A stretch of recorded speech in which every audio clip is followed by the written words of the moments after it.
The rumble of 18 wheels beneath you becomes a sort of white noise after a while. 10 years hauling freight across the Midwest, and I've learned to find comfort in that constant vibration. I've been driving the same Peterbilt 389 since 2015, crisscrossing Ohio and the surrounding states more times than I could possibly count. Most people think that truck driving is boring. They picture endless stretches of highway, the same sights over and over. And sure, yeah, there's plenty of that. But what they don't realize is that the road is a way of showing you things that don't make any sense in the light of day. I've kept a journal of sorts over the years. Started as notes in my phone, things that I didn't want to forget. Now it's become something of an obsession, documenting the unexplainable things that I've witnessed on these lonely highways. I'm not saying that I believe in the supernatural. I'm just saying that I can't explain everything that I've seen. Let me tell you about some of them. This happened about 8 years ago, somewhere along I-70 eastbound.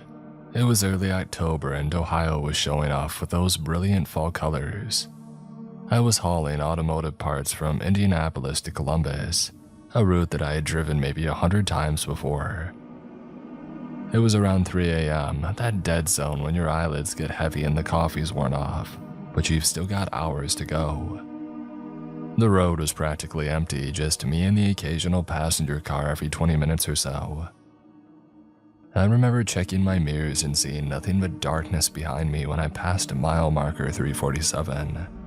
That's when my headlights caught her. A woman standing on the shoulder, thumb out like she was hitching a ride, in the middle of nowhere at 3 in the morning. She wore a blue sundress, completely inappropriate for the 40-degree night, and had this long, dark hair that whipped around her face in the wind. No luggage, no purse, nothing.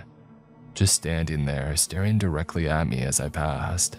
I'm not in the habit of picking up hitchhikers, especially not in the middle of the night, but something about her sent a chill up my spine that had nothing to do with the autumn air. And the second that it took for my truck to pass her, I swear she never blinked, just stared with these hollow eyes that seemed to follow me. The rational part of my brain started making excuses. Maybe she had car trouble, maybe she was walking to the next exit. But that didn't explain the inappropriate clothing or why she was out there alone in the first place. I radioed it in to any other truckers in the area, thinking that somebody should check if she needed help. 2 other drivers responded that they had just passed that same section of highway and hadn't seen any woman. I might have convinced myself that I was hallucinating from fatigue, except for what happened next. About 20 miles down the road, I pulled into a rest stop to use the bathroom and grab a fresh coffee. As I was walking back to my truck, coffee in hand, I glanced at the cab of my Peterbilt. There she was, the same woman sitting in the passenger seat of my locked truck, just sitting there staring straight ahead, hands folded in her lap. I dropped my coffee and fumbled for my keys, but by the time that I got the door open, the cab was empty. No sign that anybody had been there. No wet footprints, no indentation in the seat, nothing. I didn't sleep for the rest of that haul, and I still get goosebumps when I drive past mile marker 347. I've never seen her again, but other truckers have stories about a woman in a blue dress along that stretch. Some say she was killed by a hit-and-run driver back in the 80s. Others say that she's been appearing on that road since the 1950s. All I know is what I saw, and I still can't explain it. This one's been happening on and off for years, and it's not just me. Ask any trucker who regularly drives through eastern Ohio about the midnight conversation and you'll see their face change. It always happens after midnight, usually between 2 and 4 a.m., and almost exclusively on rural stretches of highway, where you don't expect much CB traffic. It starts off with static and then a voice comes through. Sounds like an older man, kind of gravelly, like he's been smoking unfiltered cigarettes his whole life. He always starts off the same way. Breaker 19, this is eastbound Charlie looking for a westbound Mac. You out there, Mac? Over. The first time that I heard it, I thought nothing of it. Truckers use the CB to chat all the time. helps keep us awake. But then another voice answers, younger but still male, saying, "This is westbound Mac. I read you, Charlie. What's your 20? Over." And that's when things get weird. They start having this conversation that sounds completely normal at first. Weather, road conditions, usual trucker talk. But if you listen long enough, you realize they're talking about landmarks and highways that do not exist, towns that aren't on the map, and the conversation always circles around to the same thing: a terrible accident that's about to happen. "You watch yourself coming through Dayton tonight, Mac," Charlie will say. "Bad wreck coming, 17 vehicles, only 2 survivors." "When's it happening, Charlie?" Mac will ask. And Charlie always says, "Already happened, son, 30 years ago tonight. I was there, you were there." And then the static takes over and you can't hear anything else. Here's the thing, I've tried to respond to them, so have other drivers. They never acknowledge us like we're not even there. I've asked state troopers about bad accidents near Dayton, but nothing matches what Charlie describes. So one night about 3 years ago, I was driving through a bad storm near the Ohio and West Virginia border when the conversation came through. Listening to it gave me the creeps as usual, but I had more important things to worry about, like the sheets of rain reducing visibility to almost nothing. That's when Charlie's voice came through clearer than I had ever heard it before. "Eastbound rig, mile marker 221, this is Charlie. You need to pull right over now, driver, right now." He was talking to me. I was eastbound and I had just passed mile marker 220. I felt the hair on my neck stand up. "Eastbound driver, I'm not playing games. Pull over in the next quarter mile or you won't make it home." Something in his voice made me listen. I slowed down and eased onto the shoulder, putting my hazards on. Less than a minute after I stopped, lightning struck a tree about 100 yards ahead of me. The whole thing came crashing down across the highway right where I would have been if I hadn't stopped. I sat there shaking and then grabbed my CB. "Charlie, this is the eastbound driver. I don't know how you knew, but thank you."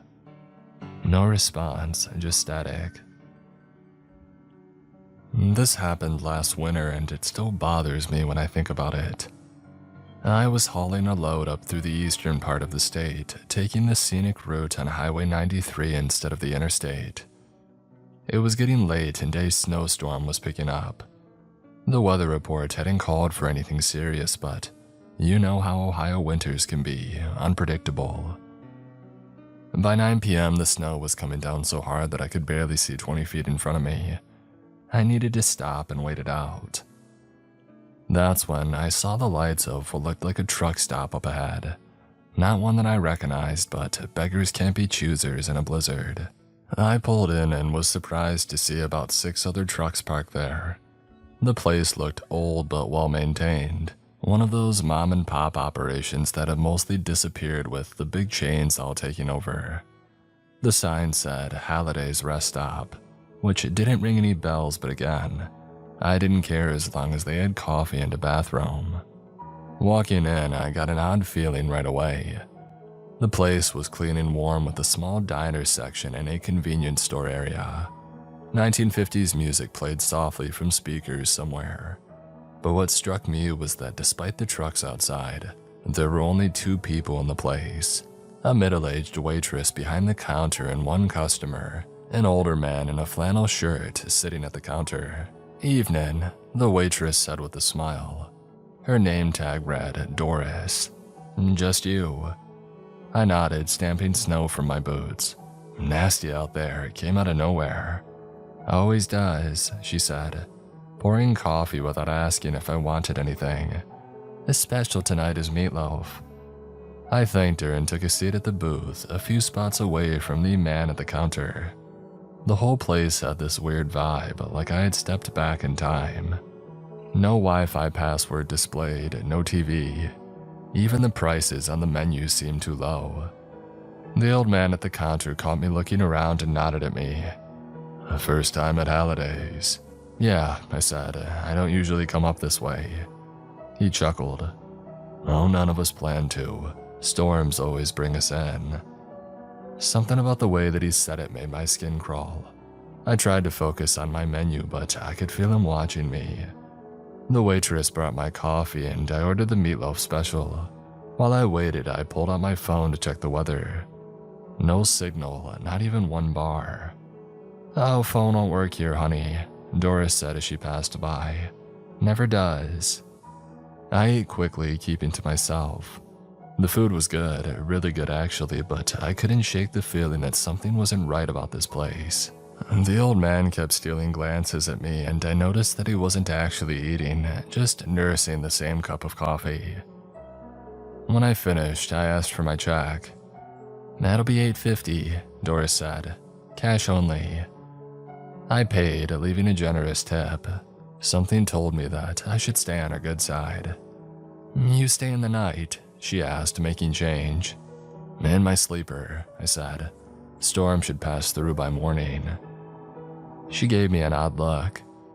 "It might be best to move on now. A road to the east clears up about 5 miles out."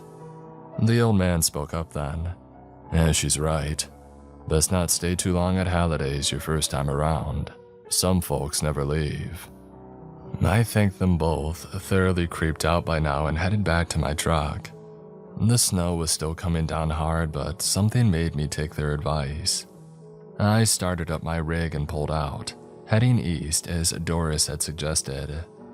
Sure enough, 5 miles down the road, the snow just suddenly stopped, like driving through a curtain. 1 minute a blizzard, the next, clear skies and stars. I pulled over at the first chain gas station I saw and went inside to ask about Halliday's. The cashier, a young guy with a patchy beard, looked confused. "Halliday's on 93. Man, that place burned down like 30 years ago. Old man Halliday and his wife died in the fire." "What?" I said. That's impossible. I was just there. I had dinner. There were other trucks." He shrugged. "I don't know what to tell you.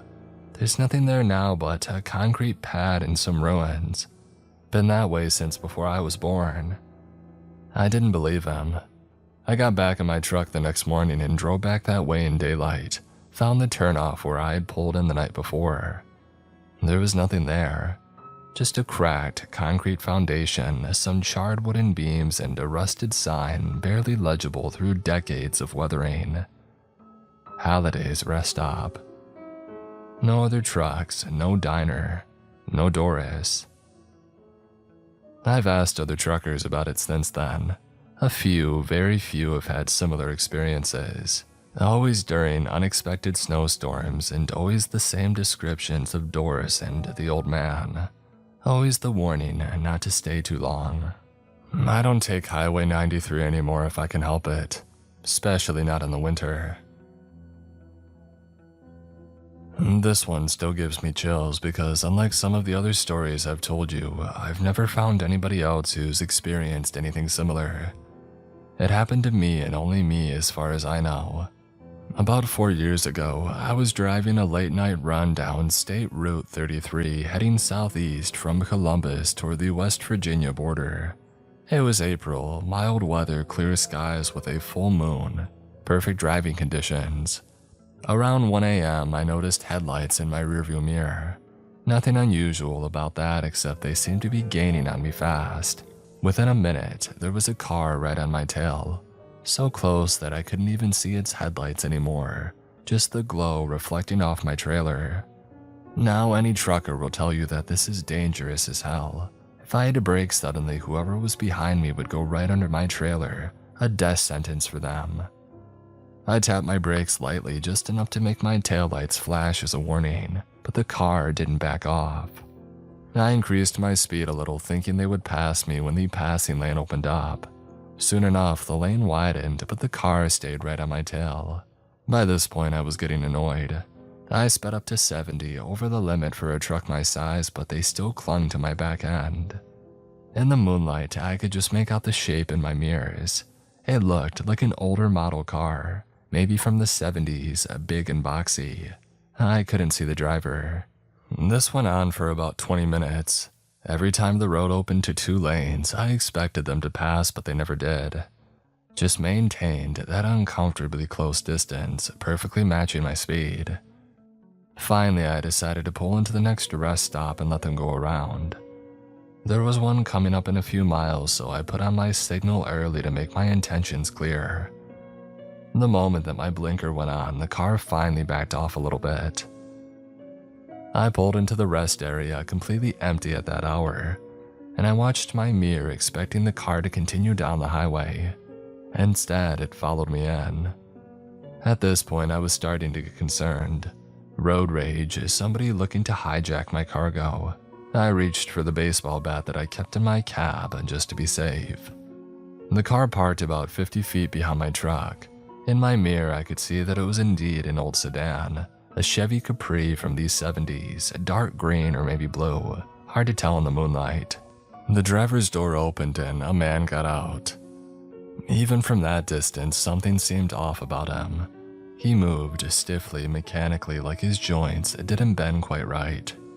He was tall and thin, wearing what looked like a suit, and he just stood there beside his car, staring at my truck. I wasn't about to get out and confront him. I decided to just pull back onto the highway and continue my route. I started my engine, but before I could put it into gear, my CB radio crackled to life. "Driver, this is a message for you," came a voice through the static. It was flat and emotionless, with a slight metallic quality that didn't sound quite human. I hesitated and then picked up the handset. "Who is this?" "I've been following you, driver," the voice replied. My blood ran cold. "What do you want?" I asked, watching the figure in my mirror. He hadn't moved, still standing perfectly still beside his car. "To warn you, you will reach a bridge in 17 miles. Do not cross it." What? Why? But no response came. The CB went silent. In my mirror, I watched as the man got back into his car with those same stiff, unnatural movements. He started his engine, backed up, and drove out of the rest area, continuing down Route 33. I sat there for a good 10 minutes, trying to process what had just happened. Part of me wanted to call the police, but what would I say? Some guy followed me, knew my name, and told me to not cross a bridge. They would think that I was drunk or high. Eventually, I pulled myself together and got back on the road.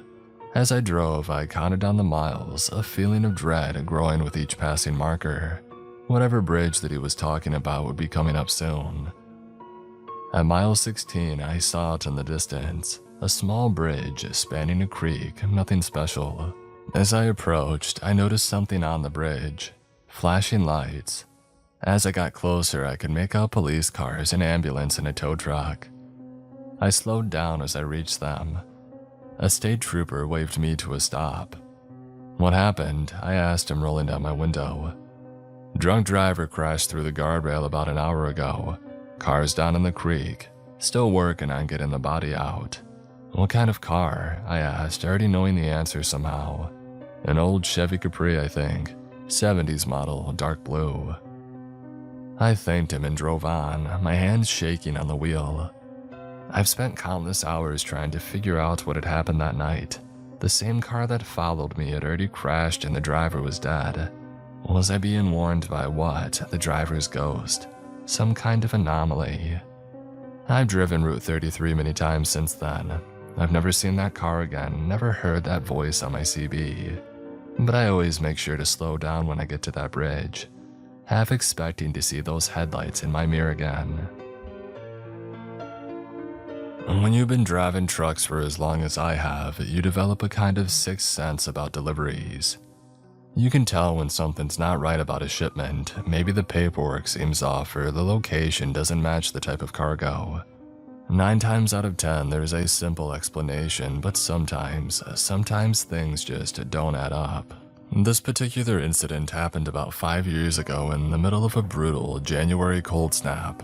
I was given a last-minute assignment to deliver a single shipping container to an address on Chestnut Hill Road, about 30 miles outside of Columbus. A few things struck me as odd right from the start. First, the paperwork was vague about the contents, just listed it as medical equipment. Second, the shipment was given priority status, meaning that I was to deliver it as soon as possible, regardless of regular hours. And third, the delivery location wasn't a hospital or a medical facility. The address corresponded to what seemed to be an abandoned factory in the middle of nowhere. I questioned my dispatcher about it, but he just said the client had paid a premium for fast and discreet delivery, and that all the paperwork was in order. Times were tough for the company back then, and we had just lost a major contract, so I figured we were taking whatever jobs that we could get. I picked up the container from a nondescript warehouse in Cincinnati. It was sealed, which wasn't unusual, but what caught my attention was the weight of it. Far lighter than what you would expect for a container that size filled with medical equipment. I also noticed that it was refrigerated, maintaining a constant 34 degrees Fahrenheit. The drive started normally enough. It was around 9 p.m. when I set out, with an estimated arrival time of around midnight. The roads were relatively clear despite the recent snowfall, and I made good time heading northeast. About halfway through the journey, my truck's electronics started acting up. The GPS flickered on and off, the radio jumped between stations, and even my digital dashboard display glitched occasionally. I chalked it up to the cold weather affecting the electronics, and I kept on driving. As I got closer to the destination, the roads became increasingly remote and poorly maintained. The last 10 miles were on an unplowed, single-lane road that didn't look like it had seen traffic in weeks. My headlights carved through the darkness, illuminating nothing but dense forest on either side. I finally arrived at the address at around 12:30 a.m. The factory turned out to be an enormous concrete building that looked like it had dated back to the 1940s or earlier. No signs indicated what it had once been used for. There were no other vehicles in sight, no lights except for a single bulb above what appeared to be the loading dock, and no people, just this massive dark structure in the middle of a forest. I pulled up to the loading dock and called the contact number that I had been given. A man answered on the first ring, as if he had been waiting by the phone. "You've arrived," he said. Not a question, but a statement. "Yes, I have a delivery of medical equipment," I replied. "Leave the container at the dock. Somebody will unload it." "I need a signature for delivery confirmation," I said, following protocol. A long pause. "Wait in your vehicle. Somebody will come out." I sat in my truck for nearly 15 minutes. The temperature had dropped to well below zero, and an unnatural silence hung in the air. No wind, no animals, nothing. Just dead silence in the biting cold. Finally, the door to the loading dock opened. 3 men emerged, all wearing what looked like hazmat suits without the helmets.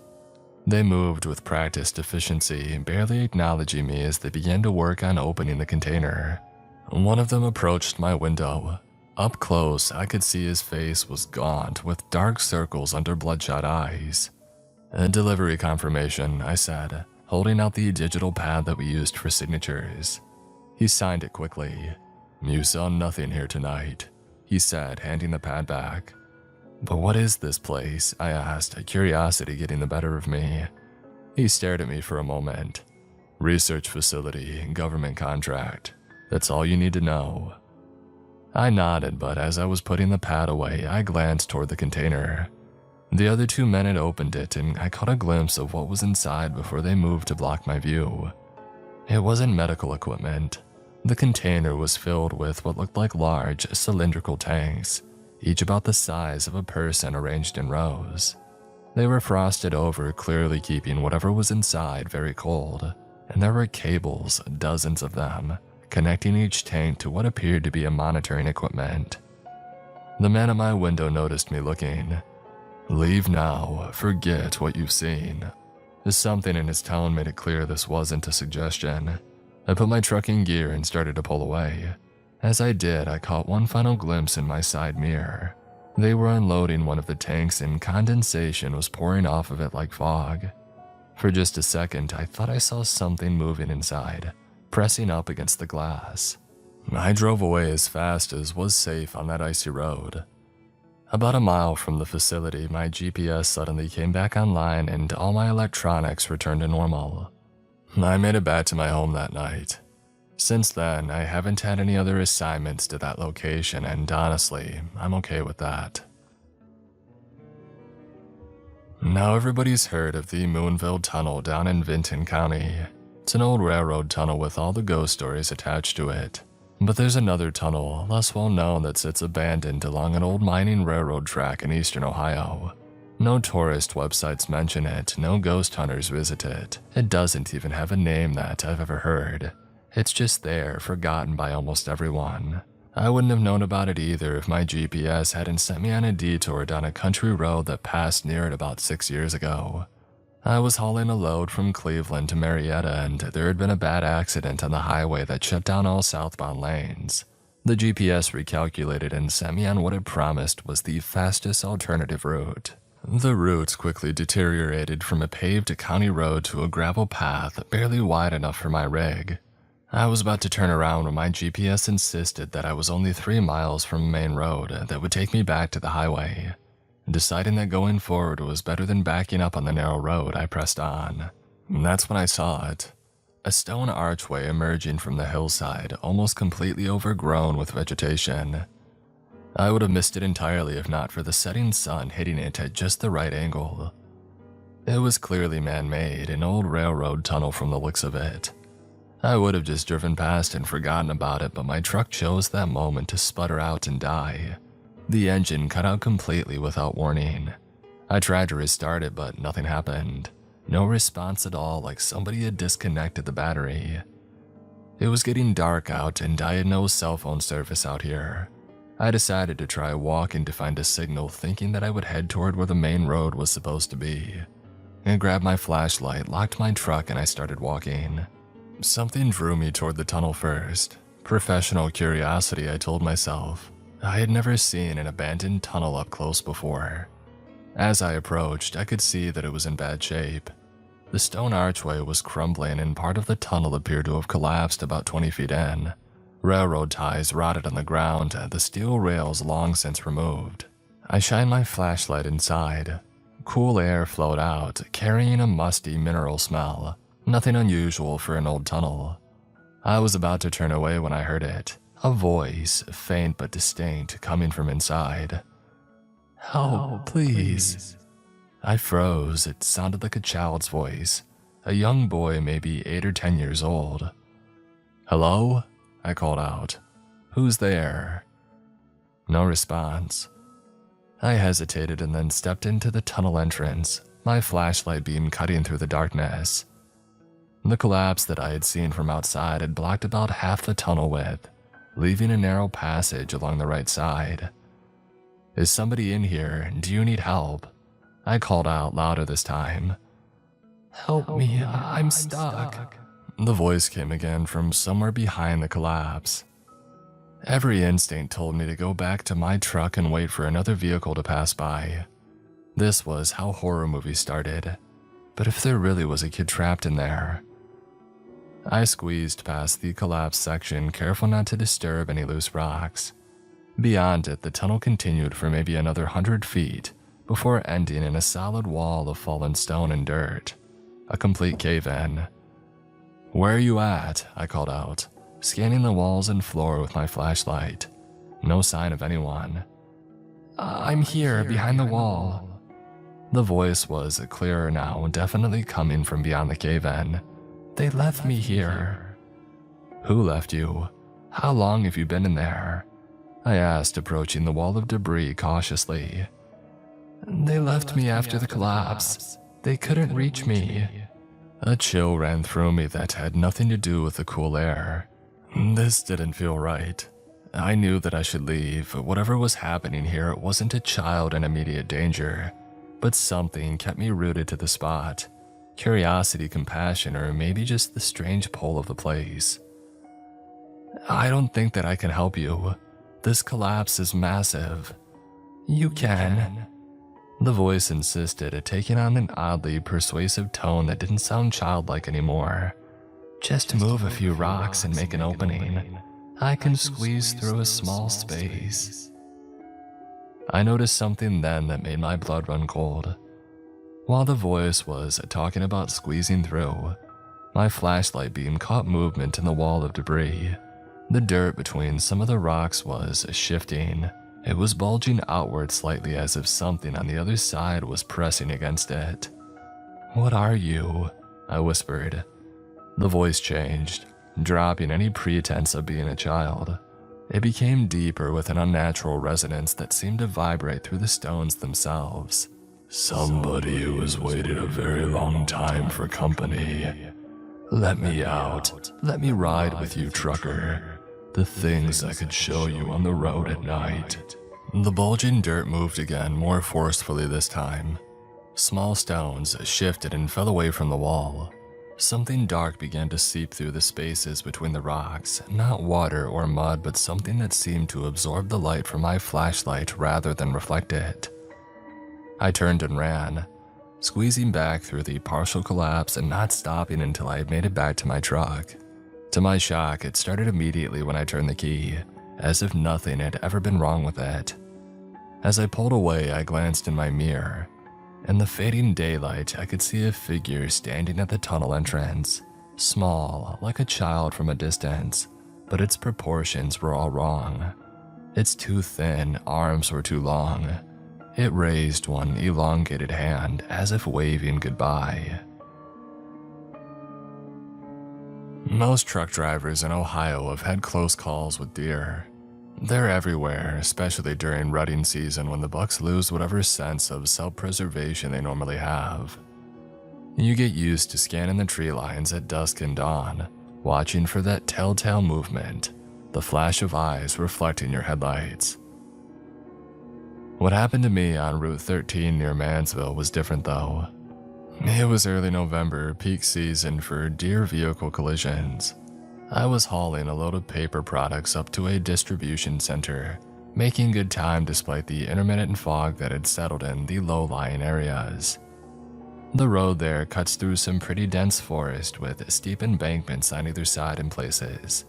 Not much room to maneuver if something runs out in front of you. Around 5:30 in the morning, just before sunrise, the fog had thickened considerably. I slowed down to about 45 miles per hour, high beams cutting through the murky gray as best they could. And that's when I saw it. A massive buck standing right in the middle of my lane, maybe 50 yards ahead. I hit the brakes, not slamming them because that's asking for a jackknife, but firmly. The truck slowed and I laid on the horn, hoping to scare the animal out of the way. It didn't move. It just stood there, staring directly at my approaching truck. As I got closer, I could make out more details. It was the biggest whitetail buck that I had ever seen, maybe a 14-pointer with a rack spread wider than my shoulders. But something was wrong with it. Even through the fog, I could see its hide wasn't the healthy brown that you would expect. It was patchy with areas that looked almost bare, like flesh without skin. I was down to about 30 miles per hour now, still closing distance and still blaring my horn. Any normal deer would have bolted long ago. This one did finally move, but not to run away. It lowered its head, pointing that massive rack of antlers directly at my truck, and it pawed at the ground like it was going to charge. I swerved, taking my rig halfway onto the shoulder. A dangerous move, but better than hitting something that size. As the cab of my truck passed the deer, I got a clear look at it through my side window. What I saw doesn't make sense even now. The deer's face wasn't a deer's face, not entirely. Parts of it looked almost human. The eyes especially spaced wrong and the wrong color. A deep reddish brown that caught the light from my headlights and seemed to glow from within. And its mouth. Deer don't have lips that can pull back into what I can only describe as a grin. I kept driving, shaken but telling myself that I had just seen a diseased animal, maybe suffering from chronic wasting disease or some other condition that affected its appearance and behavior. And then I checked my side mirror and saw it running after my truck. Not alongside the road, as you might expect from a startled deer, but directly behind me, in my lane, galloping at a speed that no deer should be capable of. I was back up to almost 50 miles per hour at this point, and it was keeping pace. I watched, horrified as it gained on me. In the red glow of my taillights, its appearance seemed to shift, sometimes looking like a normal deer and sometimes like something else entirely, its proportions all wrong. The antlers, massive to begin with, looked even larger now, almost like branches of a tree spreading out in impossible directions. I floored it, pushing my rig as fast as I dared on the foggy road. For about a minute the deer kept pace, staying right behind my trailer. But then the road curved and I lost sight of it momentarily. When the road straightened out again, it was gone. I spent the rest of that drive white-knuckling the steering wheel, obsessively checking my mirrors every few seconds. I made it to the distribution center just as the sun was coming up, and I've never been so glad to see a loading dock in my life. I didn't tell anybody what I had seen. Who would believe me? A deer with a human face chasing a semi at highway speeds. I would sound insane. But I kept my eyes open for news reports or maybe somebody else that had seen it. Or maybe that there had been an accident involving a strange animal. Nothing. But over the next few months, I heard stories from other truckers, all in the same general area, all involving a deer that didn't look right or acted strange. One driver described a buck that stood on its hind legs as his truck passed by. Another swore that he saw one with too many legs and moving through the forest like a spider. Local hunters tell stories too if you get them talking after a few beers. They talk about deer they've tracked that left human-like footprints, about finding bucks with antlers so twisted that it isn't right, about hearing whispers from the tree line when field dressing their kills. In the years that have followed, I've heard from locals that they call that stretch of road Wendigo Road now. They say it's best not to drive it alone. I don't talk much about this one, but I will for you guys. Some things you just try to put behind you, file them away in that part of your brain labeled "don't open."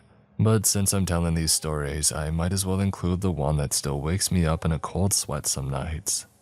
7 years ago, I was hauling a load of construction materials from Columbus to a site in Jackson, a smaller town in the southeastern part of the state. It was early March and we had had a weird weather pattern. Warm enough to melt the snow during the day and cold enough to freeze everything solid at night. Perfect conditions for black ice. I was ahead of schedule due to arrive at around 3 a.m. The road into Jackson winds through hills with a series of sharp curves and a bridge crossing over a deep ravine about 5 miles before you make it to town. As I approached that section, I slowed down to about 40 miles per hour, knowing the conditions might be treacherous. It was a clear night, a quarter moon providing just enough light to see the outlines of the hills against the sky.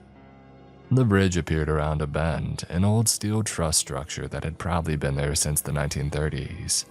As my headlights hit it, I saw something that made my chest tighten.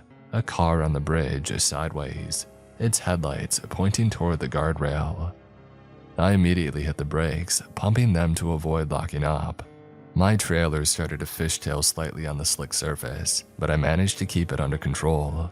I was still about 100 yards from the bridge, slowing down rapidly.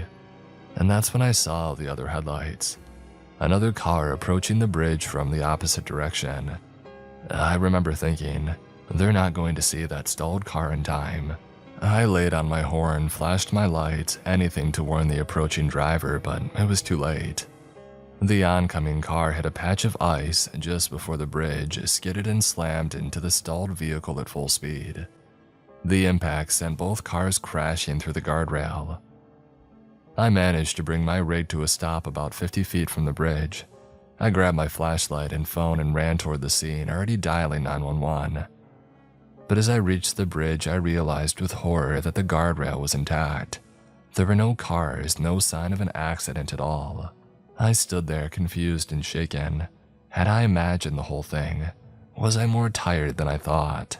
The 911 operator answered and I hesitated before telling her I thought that I had seen an accident but might have been mistaken. She took my information and said that she would send a deputy to check it out anyway. I waited on the bridge for about 20 minutes until a sheriff's deputy arrived.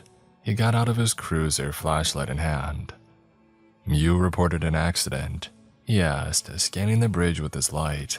I thought I saw 2 cars crash through the guardrail. I said, feeling foolish now. But when I got here, there was nothing. He nodded, not looking partially surprised. Where exactly did you think you saw them go over? I pointed to a section of the guardrail on the north side of the bridge. Right there, one car was stopped sideways on the bridge and another one hit it. The deputy walked to the spot and shined his light down into the ravine, and then he turned to me with an odd expression. There is a car down there. Looks like it's been there a while though, probably not what you saw. My skin crawled. I joined him at the railing and peered down. Sure enough, about 40 feet below, I could make out the rusted remains of what looked like an older car, half submerged in the creek bed. That's been there since before my time, the deputy said. Accident back in the 90s, I think. They recovered the bodies but couldn't get the car out without specialized equipment. Department decided it wasn't worth the expense. I stood there trying to process what I had seen or thought that I had seen. And do you get many accidents on this bridge? The deputy hesitated before answering. More than our share. This bend ices up pretty bad in the winter. We've had 3 fatal crashes here in the past decade. All of them on March 7th, strangely enough. I felt a chill that had nothing to do with the night air. What's today's date? March 7th, he replied, giving me a knowing look. You're not the first person to report seeing an accident here when there wasn't one. Happens just about every year on this date. He must have seen the color drain from my face because he added, Local legend says it echoes of the first accident back in '63. That one was bad. Station wagon full of kids and a semi-truck. 7 fatalities in total. The truck driver, I asked, already knowing the answer somehow. Only survivor, the deputy confirmed. Lived another 40 years with the guilt, apparently. Locals say that he comes back every year trying to prevent it from happening again. I thanked the deputy for his time and returned to my truck badly shaken. I don't know if I believe in ghosts or time loops or whatever you want to call it, but I know what I saw. Those headlights, the impact, the cars going over the guardrail that showed no damage afterward. It was all as real as anything that I've ever seen. I completed my delivery in Jackson that night, and I've had trips through there since. I always take a different road now, adding an hour to my drive if need be.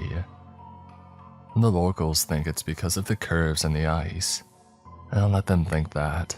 But every year on March 7th, I think about that bridge and I wonder if some other driver is seeing those phantom headlights, hearing the crash that never happens in our time, feeling the helplessness of watching a tragedy you can't prevent. GPS is both a blessing and a curse for truck drivers. It can save your butts when you're trying to find an obscure delivery location, but it also can lead you straight into trouble.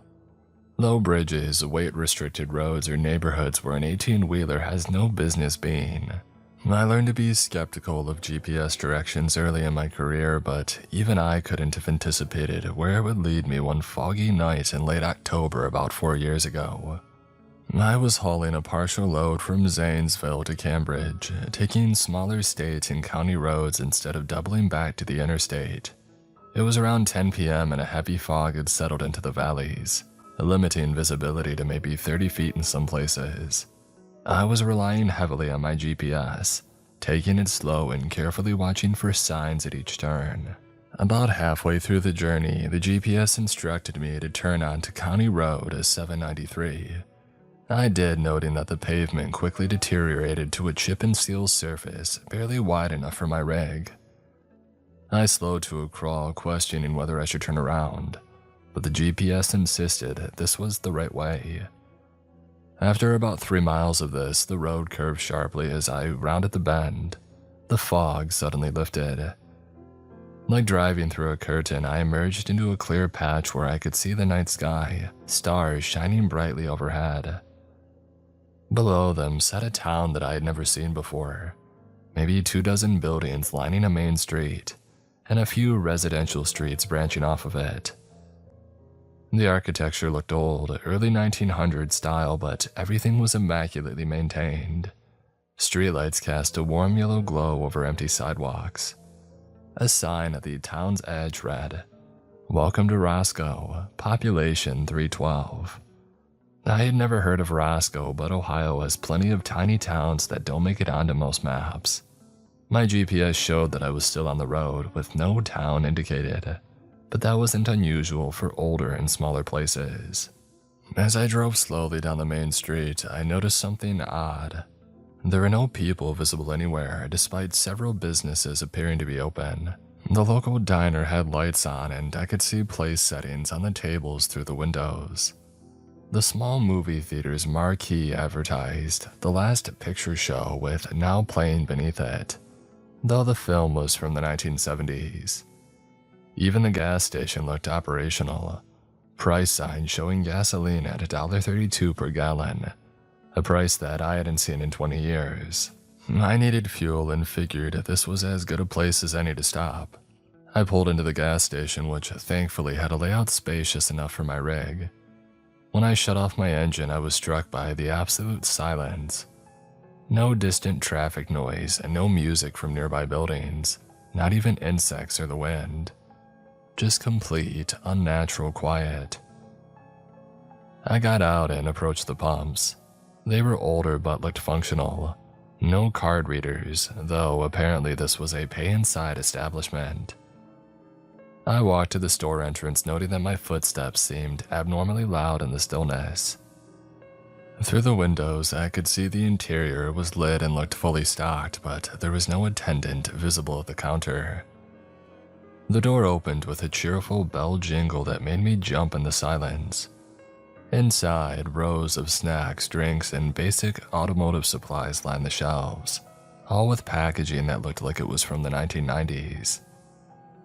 Behind the counter, a coffee pot sat full on a burner, steam rising gently from it. "Hello?" I called out. "Anybody working?" No response. I walked the aisles, increasingly uneasy.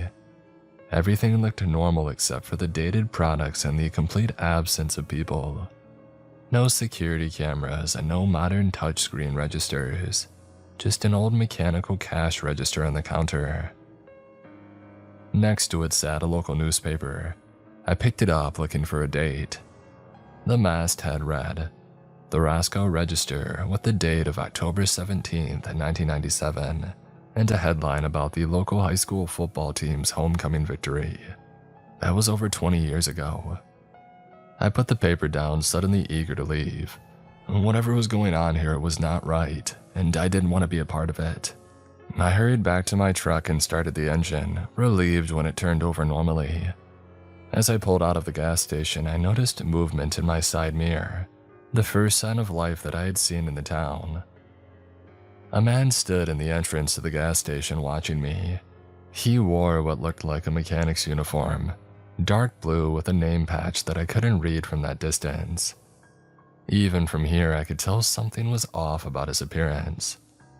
He stood too still, and though I couldn't make out his features clearly, I had the distinct impression that he was smiling broadly.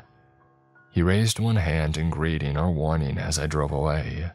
I accelerated down the main street, passing the diner and the theater again. This time I thought that I saw faces in the windows, just glimpses of pale ovals tracking my progress.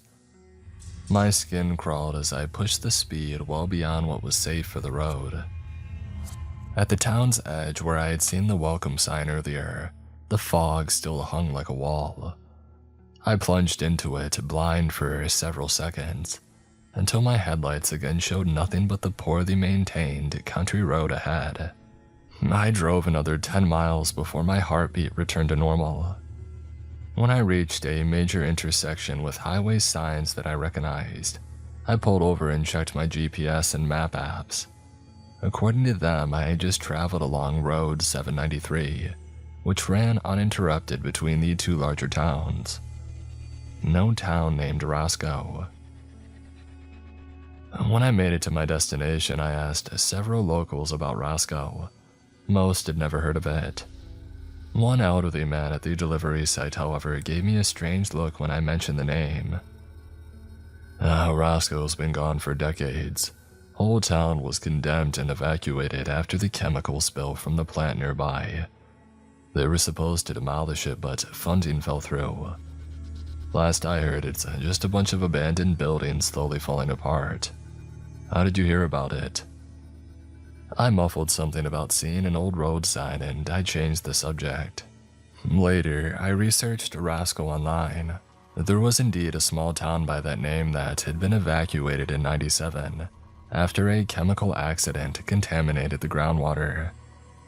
The few photos I found showed dilapidated and overgrown buildings, nothing like the pristine town that I had seen. According to the official records, the evacuation was completed on October 17th, 1997, the same date on the newspaper that I had seen. I don't know why I've been compiling these stories. Maybe it's therapeutic, a way to convince myself that I'm not crazy. Maybe it's just a warning to other drivers. Or maybe it's because some things need to be recorded and remembered, even if no one ever believes them. I've been on leave from driving for the past 3 months. The company calls it a stress leave, but both my dispatcher and I know that it's more than that.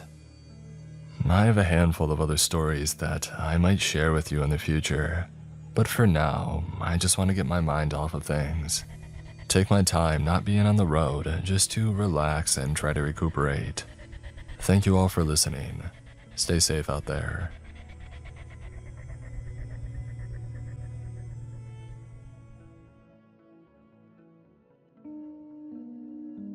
Today's episode is sponsored by Rocket Money.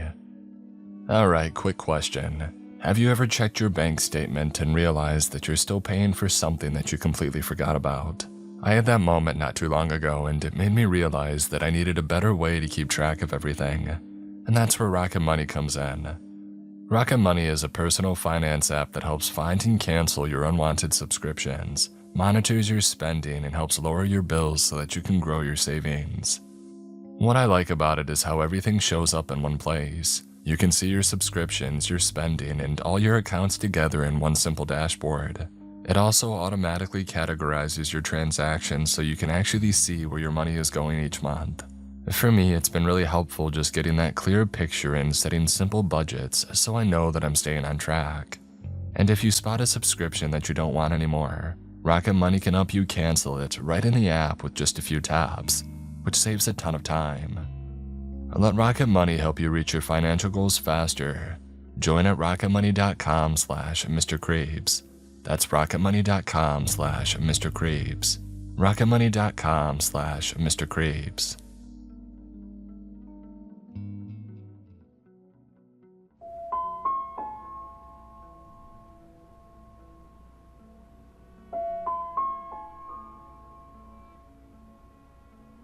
One time near Prescott, Arizona, I witnessed a ghostly wagon train rumble across the scrub brush for nearly an hour.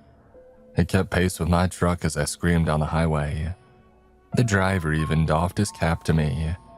I returned the favor as he evaporated into a fine mist. Another time when I was hauling a load just south of Duluth, my truck nearly slammed into a Wendigo that crossed directly in front of me.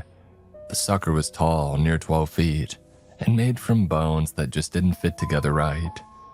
Icy blue eyes and a deer skull looking through me, into my soul. Nearly gave me a heart attack. Or once during a full moon while I was on Highway 21 outside Lowman, Idaho. I stopped to take a piss roadside when something started moving in the tall grass.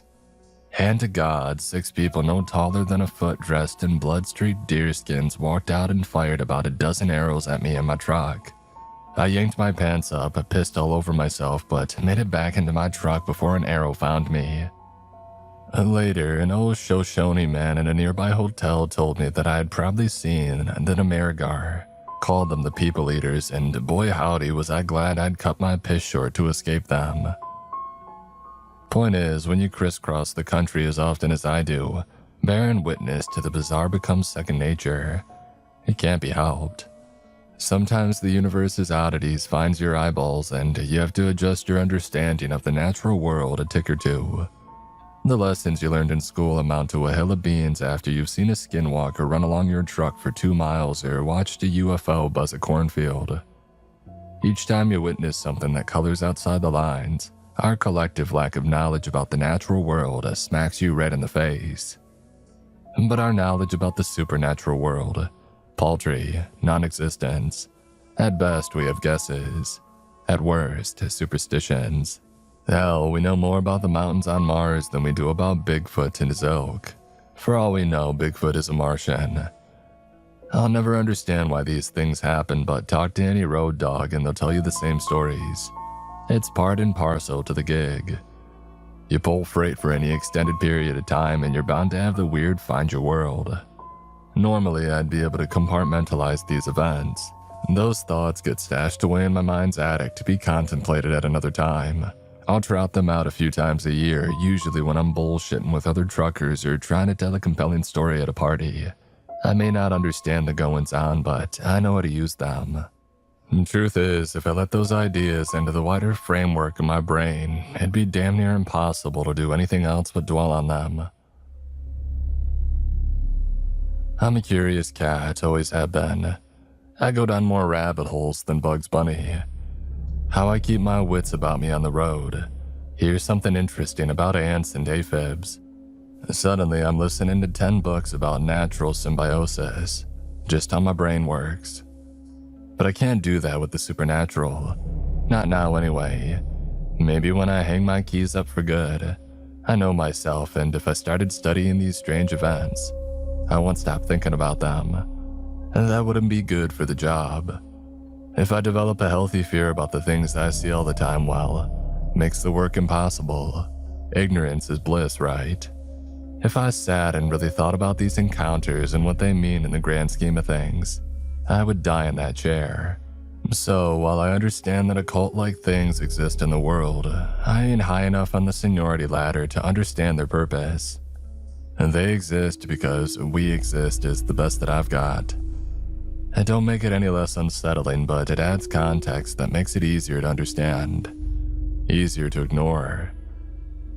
If seeing a moth is as likely as seeing a Mothman, you can go on with the rest of your day without a care.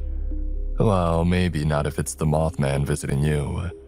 In that case, I'd avoid all bridges just to be safe. It's a long way of saying that I don't spook easily. Takes something wild to make my heebies meet my jeebies.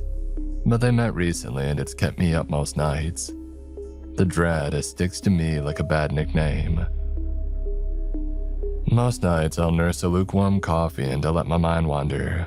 Try to see if I can stumble into the reason I went through what I did. I've gone as far as throwing I Ching coins, reading tea leaves, praying to any sort of deities. Pretty much anything you could think of to help divine any understanding of what happened. How these events not only changed the world, but my understanding of our place in it. Let me set the table for ya. I was hauling a bric-a-brac from Atlanta to Vegas and had a tight turnaround schedule. From Vegas, I'd head back east to Chicago and on to the next stop. The company had built in a bonus for an early delivery, and I wanted that extra cash more than I wanted sleep. My foot remained welded to the pedal. I was outside Omaha around midnight. Now Omaha's a fine town, but once you get outside the city limits, well, there ain't much to write home about. And traffic was damn near dead, which is to be expected around that time and place. Traveling through the country's boring stretches at night is a good habit to get into. As I was cruising along the interstate, listening to a book about these sea peoples and the Bronze Age collapse, my eye caught something along the side of the road. At highway speeds, things are seen in blurs. You get shapes and your brain fills in the rest. While details are scant, you have a good idea of what was stalking you. And this go around, it looked like a big dog. I didn't have time to dwell on it because it darted in front of my truck the second I saw it. I didn't swerve, I mean you can't really. Swerving at those speeds with that weight, and you're halfway to jackknifing in the middle of nowhere. I winced and waited for the telltale thump of an animal getting caught under the wheels. It never came. My mirrors didn't show a twitching body on the road, Whatever had taken a chance at dashing out in front of the truck had won the lottery and somehow missed every single one of my tires. I whistled in admiration, tipped my cap to the little fella, and kept on driving. Without realizing it, I had given my gas pedal a bit of a rest, and my speed had dipped down. Nearly crushing an innocent animal will do that to a person. The reduced speed allowed me to get a better view of the things outside my cab, including the person waving me down on the side of the road. I don't normally stop for hitchhikers, as some truckers do. I've known solid dudes who are motivated by good deeds and will help in any way they can. I've also heard tales of less savory characters who stop for other, darker reasons. As a profession, long-haul trucking can be a refuge for shady people. It's a hard image to shake in the minds of regular folks. The person hailing me was a young woman in distress, dressed in a dark jacket and pants, not a smart outfit for nighttime hitchhiking, with a yellow knit hat on her mop of black curly hair. She probably wasn't a hitchhiker, but someone in a bad way. As I approached, the more frantic her waving and jumping became, my foot automatically shifted to the brake. I came to the stuttering halt about 10 feet in front of her. Her silhouette was tall in the truck's headlights. She jumped for joy and ran over to my door. I rolled down the window and nodded at the surrounding nothingness. "Oh, thank you for stopping. So many cars have passed me by." "What's going on?" "I was in a crash about 2 miles ahead. Ended up in a ditch and I can't get out. My phone is dead and I can't call a tow truck." You need a lift and a charge." "That'd be amazing. Don't feel super safe standing on the side of the highway in the middle of the night." My dashboard clock told me that I'd have time for a quick stop and still be on track for the bonus. Plus, I was peckish and wouldn't have minded getting a snack. I hit the unlock button and the woman cheered. She ran around the front of my truck. Her shadow passed by the headlights, but the passenger door never opened. I waited for a bit. Climbing into a big rig can be a chore for the uninitiated, but the handle never even twitched. A solid minute passed and there was no movement. I unhooked my seatbelt and slid over to the passenger side door and opened it. No one was there. Her footprints were visible in the loose dirt, boots with no pattern on the sole, but they stopped at the passenger door. I grabbed my flashlight and walked the entire length of the trailer, even glanced underneath it. There was no sign of her anywhere. She had vanished. My stomach twisted and a familiar feeling washed over me. Something unnatural was messing with me. I tightened my grip on the flashlight and headed back to the cab of my truck. The whole time I prayed, whatever this thing was, it didn't jump out of the shadows and attack me. As I got to the driver's side door, my eyes caught the footprints again. They trailed off into the darkness toward the direction where she said her car had wrecked.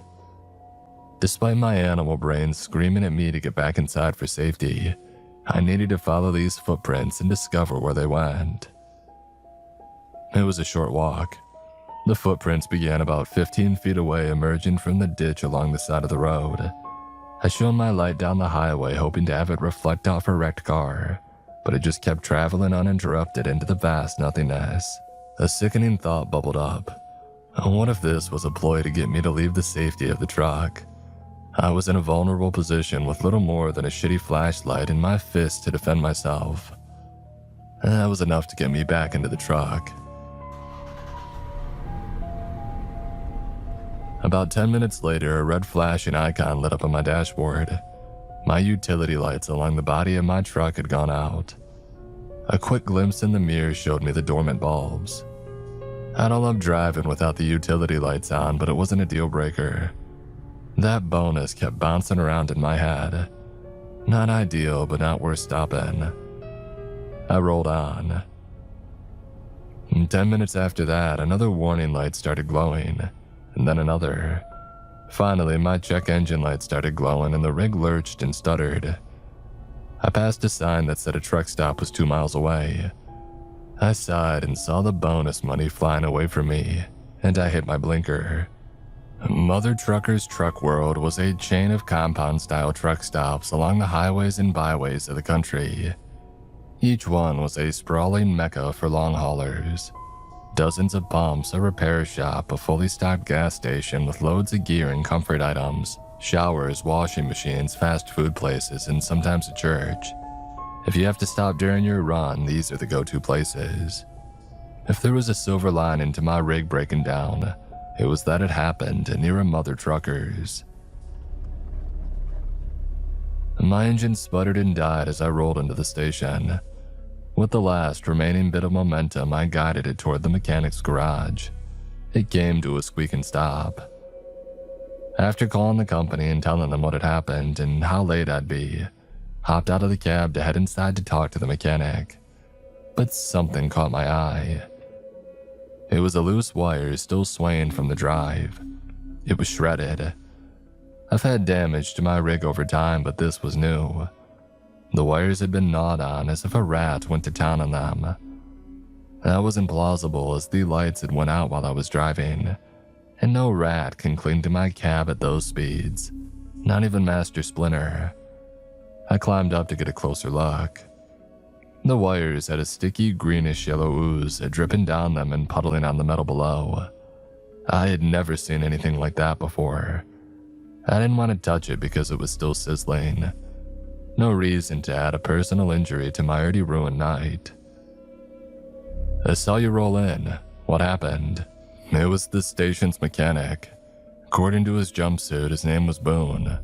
Some of the more high-end stops offered around-the-clock mechanics, and with my remaining good luck, I had stumbled into one. He was holding a cup of coffee in one hand and munching on a donut with the other. He was entirely too chipper for as late as it was.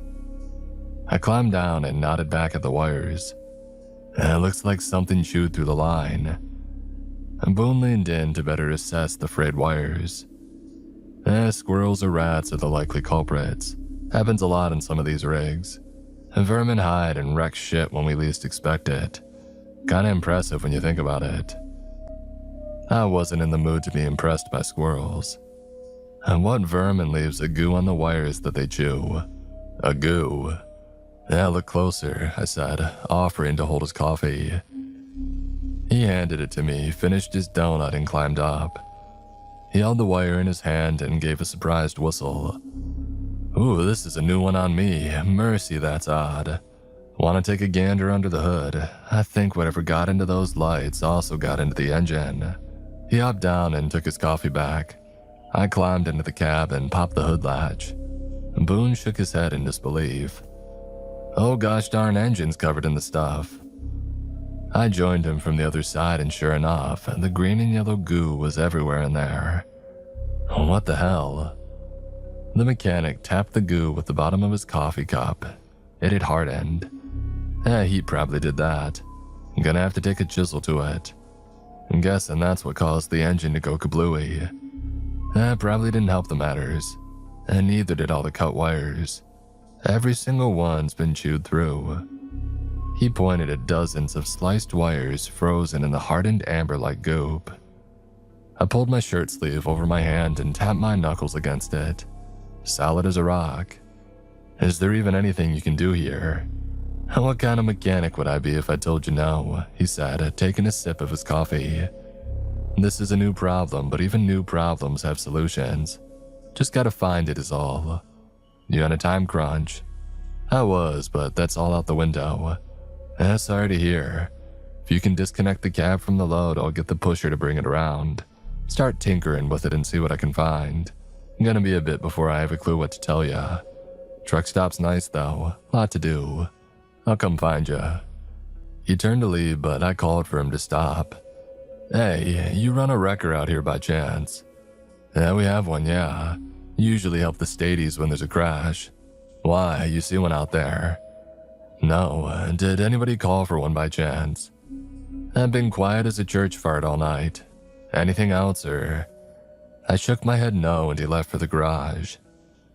I stood there confused. What the hell had infested my truck and ruined it in only a couple dozen miles? There's no way this truck would have started if this had been like this before I left this morning. This happened while I had been driving. The incident with the hitchhiker came to mind, but I pushed that away. A person didn't cause this mess. That said, I'd be lying if I didn't let the thought linger more than I should have. Sighing so loud it woke up the sleeping residents of Omaha. I climbed into the cab to grab a few personal items. I took a seat and started rifling through my cab for my wallet. I leaned back and put my head in my hands. Christ on a bike, do I have shit luck or what? I ran my hands through my hair and headed back into the sleeping berth to grab my backpack. Or I would have if I didn't discover a person cowering under my blanket on my bed. Their trembling, well-worn black Converse were sticking out from the covers. A hide-and-seek champion they were not. They weren't a threat, and people cowering rarely are. But I still wasn't a fan of anyone being inside my truck. I grabbed my blanket and yanked it off to expose a young woman no older than 22 or 23 hiding under the covers. Despite my anger and surprise, I remained calm. She had been crying. Her eyes were swollen and red. Rivers of black mascara had spawned deltas on her ruby cheeks. She was going through some shit. "Where is she?" Somebody outside screamed. "I know she's around here somewhere. She stole my wallet." I glanced over at her and she shook her head no. She silently begged me to stay quiet. Her whole body was trembling. She took back the blanket and tucked herself in. "Hey buddy, you see a little blonde tart come through here?" I looked down at the quivering mass under my favorite cheetah print blanket before looking back up at the angry trucker. His nose was flat like it had been kicked in, and he had bloody tissue stuffed in his nostrils. A raccoon mask of purple had formed under his eyes. Whoever was hiding in my cab had done a number on this hothead. He was out for blood. Short hair, about 5'2" or so. "Yeah, you seen her?" As she came running out of the truck stop bathroom and convinced some dumb schmo to give her a lift. I think he was driving a lifted Chevy. He tore ass down the freeway. You might be able to catch him if you hurry. Unbelievable. Thanks, brother, he yelled, running to his trailerless truck. He was gone seconds later, flying out of mother truckers on a mission. I watched his taillights until they disappeared onto the on-ramp. "He's gone," I said. "Now, who the hell are you?" The woman peeled the blanket down from her face. She broke out into sobs and kept thanking me for not giving her up. I let her tearful spasms end before prodding her again. To aid her speech, I handed her a box of Kleenex, which she eagerly took. After several sinus-clearing blows, she finally spoke. "Claire," she said, her voice still catching. "Thank you." "Okay, Claire," I said. "What's going on and why are you in my truck?" "Sorry, I needed a place to hide. When I saw you were distracted by the mechanic, I hopped in. Assumed you wouldn't come looking if 2 other men were around." "Why were you hiding?" She lowered the blanket and I got my first look at her thin arms. There were a galaxy of black and blue bruises and planets of scarred cigarette burns. She kept her face stern, but tears fell. He was gonna... Jesus Christ, I mumbled. I grabbed my hoodie and gave it to her. She slipped it over her head.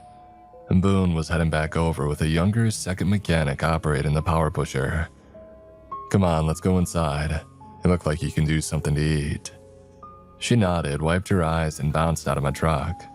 She was shorter than me by about a foot and weighed about as much as a fly fart, but I wouldn't say she was delicate. Resilient was more apt. She had been through some shit and was still moving. I admired that. The mechanic came up to me and I told him the keys were in the cab. He glanced at the woman and gave me a sly smirk. He leaned in and whispered, "We're gonna need more time than what that'll take, man." "We're getting food," I said. "That's all." He winked. "Hey, of course, of course. And Gus and I will get to working our magic on this thing." I left the 2 to their job and walked with Claire back toward the truck stop. Her eyes kept darting back and forth, and I didn't blame her. "He's gone. I watched him get on the highway." "That doesn't mean he won't come back." "Oh, he won't. Cowards always run," I said, holding the door open for her. She hesitated and winced, waiting for a blow that would never come. Eventually, she walked in and mumbled a quick thanks. Jesus, just what had this guy done to her? The truck stop was indeed as nice as the mechanic had made it out to be. Hospital clean with the same kind of lights. The artificially pleasant smell of cooked sandwiches in the air. Fresh fruits shared a shelf space with chocolate-covered nuts and over-caffeinated energy drinks. Signs pointed down small hallways to showers, bathrooms, and the chapel. There were the traditional gas station accoutrements too, but everything in here is supercharged. If you ever needed a dialed-up walking stick or a DVD copy of Rudy, Mother Truckers had you covered. A breezeway led to a fully staffed subway. The entire staff was playing on their phones, bored with even the concept of work. Can't say I blame them. Hungry? I said, nodding at the subway. Something small, she said, grabbing a muffin. Maybe a coffee too. Grab whatever, it's on me. She eyed me. You sure? I nodded. She grabbed another muffin. After paying, we took a seat at a booth near the windows at the front of the subway, and none of the employees even moved. I had my back against one wall and kept my eyes on the door. I didn't think the guy would come back, but I've been wrong before.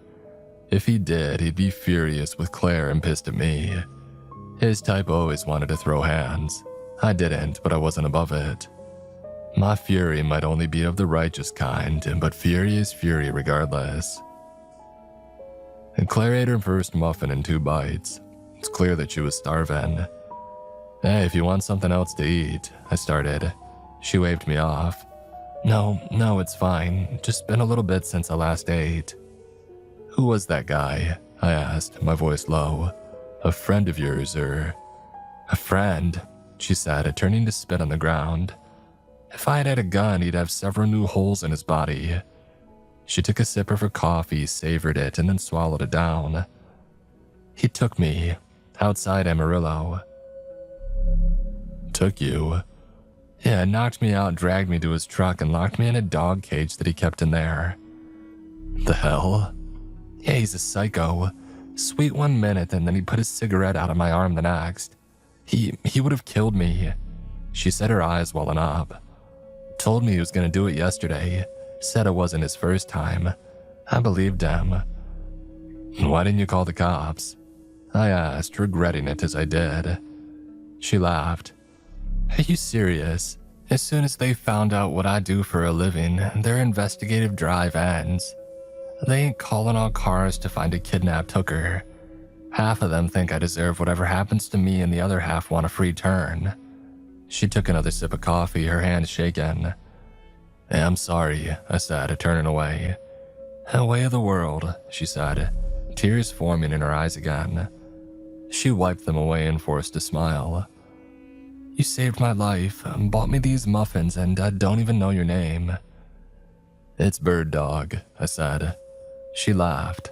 I blushed, but after all this girl had been through, laughing at a weird nickname was fine by me. Well, everybody calls me Bird Dog or BD or Bird. My mama named me Cornelius. She laughed again, harder this time. She had an easy way with it, not something that I was expecting. It was a shame that she had to hide it for so long. Your mama saw you brand new and said, I want to call this little boy, the light of my life, Cornelius. It was a family name. How'd you go from Cornelius to Bird Dog? Oh, Mama gave me that one too, bless her. Always been a curious dude. When I stumble into something that sparks my interest, I'll go deep. Oh, give me an example, she said, taking another sip. Her hands were still shaking, but less so. There's something that'll get my mind moving in a new direction. You like animals? Sure, what can you tell me about animals? Well, I've been reading about how random species form bonds and work together. Like those videos of a lion and a dog becoming friends. I love those. I laughed. Oh, kinda. Symbiosis, like ants and aphids or honey badgers and honey-guide birds. Honey what? So like honeybirds developed an amazing skill to find hidden beehives, but they can't dig them up. It's just not possible with their bodies, kinda like me. I love baseball, but with this gut, I ain't playing shortstop for the Royals anytime soon. Okay, she said, her body relaxing. Right, so honey badgers learned that if they followed the birds, they'll find the hive. Badgers dig up the hive and they eat the honey. The birds come back and eat the wax and the bee larva. It's a win-win for everyone. A tough break for the bees, though. I laughed at that. Yeah, nature can be cruel like that sometimes, huh? Like I said, it's the way of the world. Claire swallowed down a sip of coffee and sighed. I know this isn't actually good coffee, but right now it tastes amazing. You know what I mean? Oh, that's the dopamine hitting. When you haven't felt it in a while, even small pleasures give oversized responses. You read that in a book too? She asked with a small smile. I shrugged and nodded. I went on a kick about the brain a while back. Not much else to do while driving. Might as well make the most of it by learning something new. Smart, she said, nodding out the window at my rig. What happened to your truck? I shook my head. I don't know, to be honest. My trailer light shorted out when I was driving down the highway. After that, everything started acting wonky. By the time that I hit the off-ramp, I was afraid I'd be stranded. I coasted in here on fumes. Did I hear them say something about goo? I nodded. You wouldn't happen to be an expert on strange goop stuck to engine blocks now, would you? I dropped out of mechanic school right before we covered it, and got a book on the subject that I can borrow. I didn't hear her joke because something outside caught my attention. The woman in the yellow knit cap. She walked from the darkness and into the buzzing lights of Mother Trucker's parking lot. She headed toward the truck station's entrance. My eyes went wide and any semblance of a poker face dropped. Claire clued in. What's up? You see that woman out there in the yellow hat? What about her? I leaned in close. I know you've gone through some shit today and I don't want to burden you with any more misery, but her showing up is about to send me to the moon. Is she an ex or something? Right before my truck died, I stopped to help her on the side of the road. She told me she had wrecked her car and needed a lift. I agreed, but before she got into my cab, she disappeared. Claire's face screwed up. What? Like now you see me, now you don't kind of disappearing. Are you saying she's a ghost or a magician? I sighed. I don't know. My spidey senses are tingling though. I've seen some odd shit out on the road, creatures and the like, but I've never seen the same one twice, let alone in the same night. Wait, she's the creature. The front door to the truck stop chimed and the woman in the yellow cap walked in. I didn't want her to find me, but I had to know what she was doing here. I inched toward the breezeway and cocked my ear toward the cashier. Do you guys offer towing? She asked, her voice sweet and soft. My car wrecked a few miles away. It's been a long walk. A mechanic in the garage can help. Name's Boone. He has a beard. Thank you. Have a better night. A throaty laugh. Oh, I'll try. Thank you for your help. The door chimed again as the woman in the yellow hat laughed. I sighed. As I turned, one of these subway employees saw me and nodded. He nodded out toward the yellow knit woman and gave me a thumbs up before returning to his phone. I'm glad somebody approved of her because I sure didn't. I slunk back to my seat and ducked low, hoping to stay hidden. I wasn't positive that she had been following me, but the tightness in my gut told me that it was possible. Regardless, I kept my eye on her, searching for anything off about her. Her stride, her clothes, her demeanor. Everything seemed above board. I kept waiting for the other shoe to drop, for her to turn toward me and scream bloody murder, but nothing happened. She ignored us and kept her steady pace to the garage. She never even glanced in our direction. Bird, you okay? I ignored her. She reached out and touched my hand. That snapped me out of my stupor. Bird, I don't think she's a ghost. She's just a regular-ass lady. I shook my head. There was no wreck. What? She told the cashier that her car wrecked too. but there wasn't a wreck anywhere near this place. Oh, Claire said. That is a little odd then. Why would she lie? What's her endgame? Maybe she's a scammer. I know a few girls who honey trap record drivers. Good money if you have the stomach for it. The woman reached the garage, smiled, and waved to the guys inside. She spoke some, but was too far away to catch any of it. My legs itched to get closer, but the monkey's survival lobes in my brain wouldn't let me. Ancestors holding up their hands and warning me to stay back. Dread creeping up my spine and infesting my thoughts on an atomic level despite not having a rational reason why. This woman wasn't some massive brute with evil intent in her eyes, not some ghoul who had wanted to devour my soul. Still, I couldn't shake the buzzing in my skull that something was off about her, that she was a menace in tennis shoes. With my nerves firing, she happily walked into the garage. I waited, my eyes unblinking, for the fireworks to explode. But nothing happened. I let my shoulders roll back and laughed. A sigh escaped. Claire knit her brows. What were you expecting? I don't know, violence maybe. Claire laughed. Oh, from her, the little woman outside. What was she gonna do, blind them with her Julia Roberts smile? Blood rushed to my cheeks. Something's off about her, that's all. Bird, no offense, but maybe you scared her. What? I said halfway to a snit. Not on purpose, but maybe after seeing you she had second thoughts. We've all been there, it's coded into our DNA. But I wanted to help. Consider the situation. A pretty woman getting into a semi with a stranger in the middle of the night. It might have rung an alarm bell in her head. A woman's intuition may have been screaming at her to run and hide. True crime stories all start out that way. Nice guy willing to help until... She trailed off. I hadn't even thought of that. Occam's razor insisted it was significantly more likely than her being a monster. I had seen monsters and they never wore a stylish yellow knit cap. And despite my smiling demeanor, a woman being afraid of a strange man on the side of the highway in the dead of the night made perfect sense. You're probably right, I said to Claire. Probably just gave her a fright. Oh, that's because she saw Cornelius and not Bird. Oh, you're giving the name Cornelius a lot of street cred it may not deserve. She laughed and it was infectious.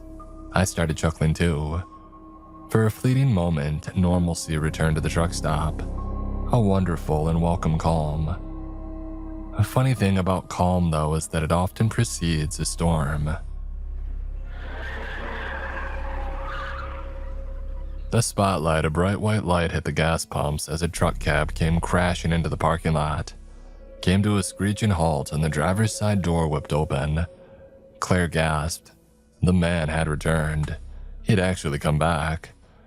Holy shit, she mouthed, tipping back on her chair. Holy shit. Where is she? He screamed.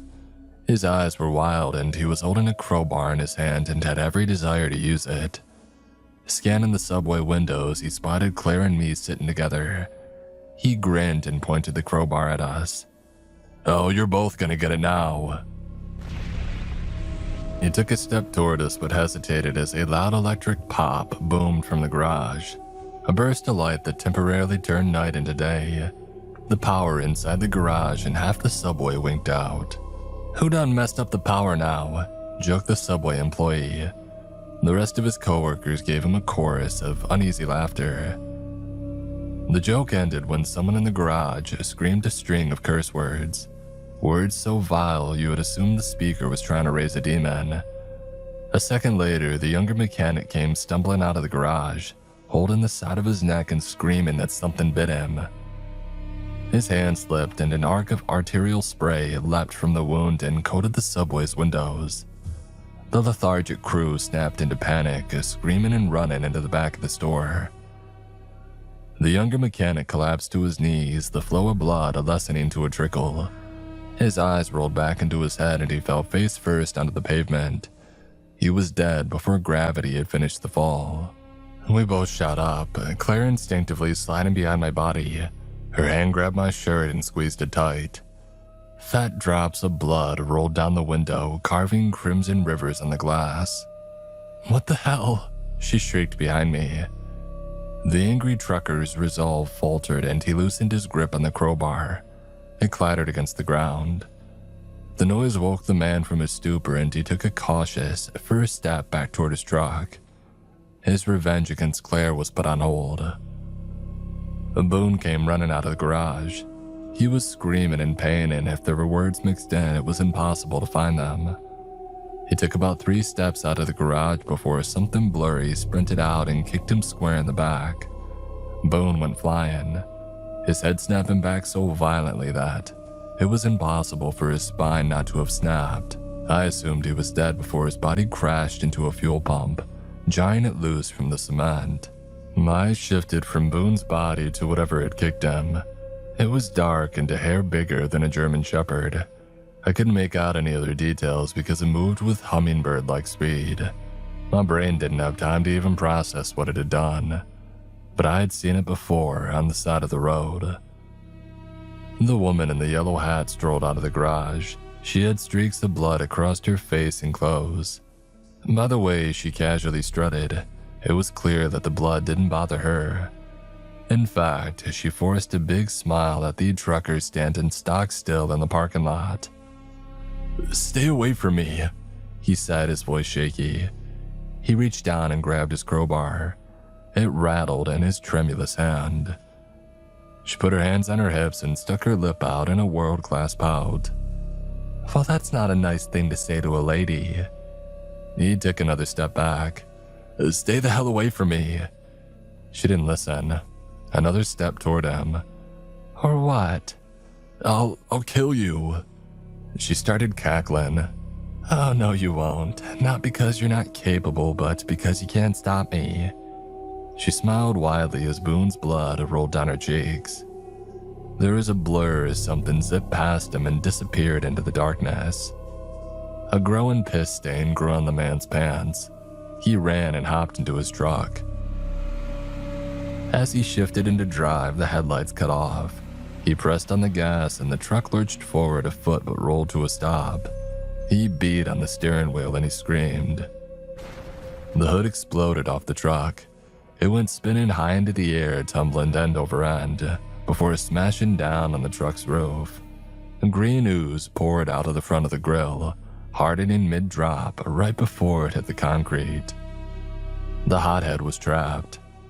He struggled to free himself, but the hood had pinned his arm against the seat. His eyes widened in panic. Veins in his forehead pulsed as he ripped at his trapped arm. It didn't budge. Desperate, he took the crowbar and turned it against himself, smashing it against the broken bones in hopes that he could rip it away and run. It didn't matter. The wolf couldn't spring his paw from the trap. The trucker stared at the woman in the knit cap and spat out dozens of vile curses at her. She only smiled and waved. "I hope it hurt," Claire spat. The blurry dog creature leapt from the engine block and merged with the woman. As soon as it had entered her body, there was an explosion of white light and we all shielded our eyes. When our vision came back, the woman began to pulsate. She dropped to her knees, roaring and screaming as all of her limbs elongated 3 feet. Her torso widened to the size of an oil barrel, and ropey muscles rippled down her entire body. Her face followed her limbs and elongated to a point like a stork's beak. Small hooked horns emerged and encircled her skull, creating a laurel of razor-sharp bone. She shook her body and green and yellow feathers emerged from her skin, shimmering in the remaining light of the truck stop. The plumage blew back and forth in the breeze.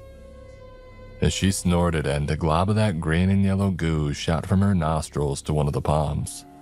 It instantly hardened, crushing the metal from the pressure. And gas leaked from the base of the pump, first in spurts but then in a steady stream that flooded the parking lot. The creature stood, towering over the semi-truck, taller than the building that we were in. She raised her beaked head, opened her mouth, and let out a low, rumbling call.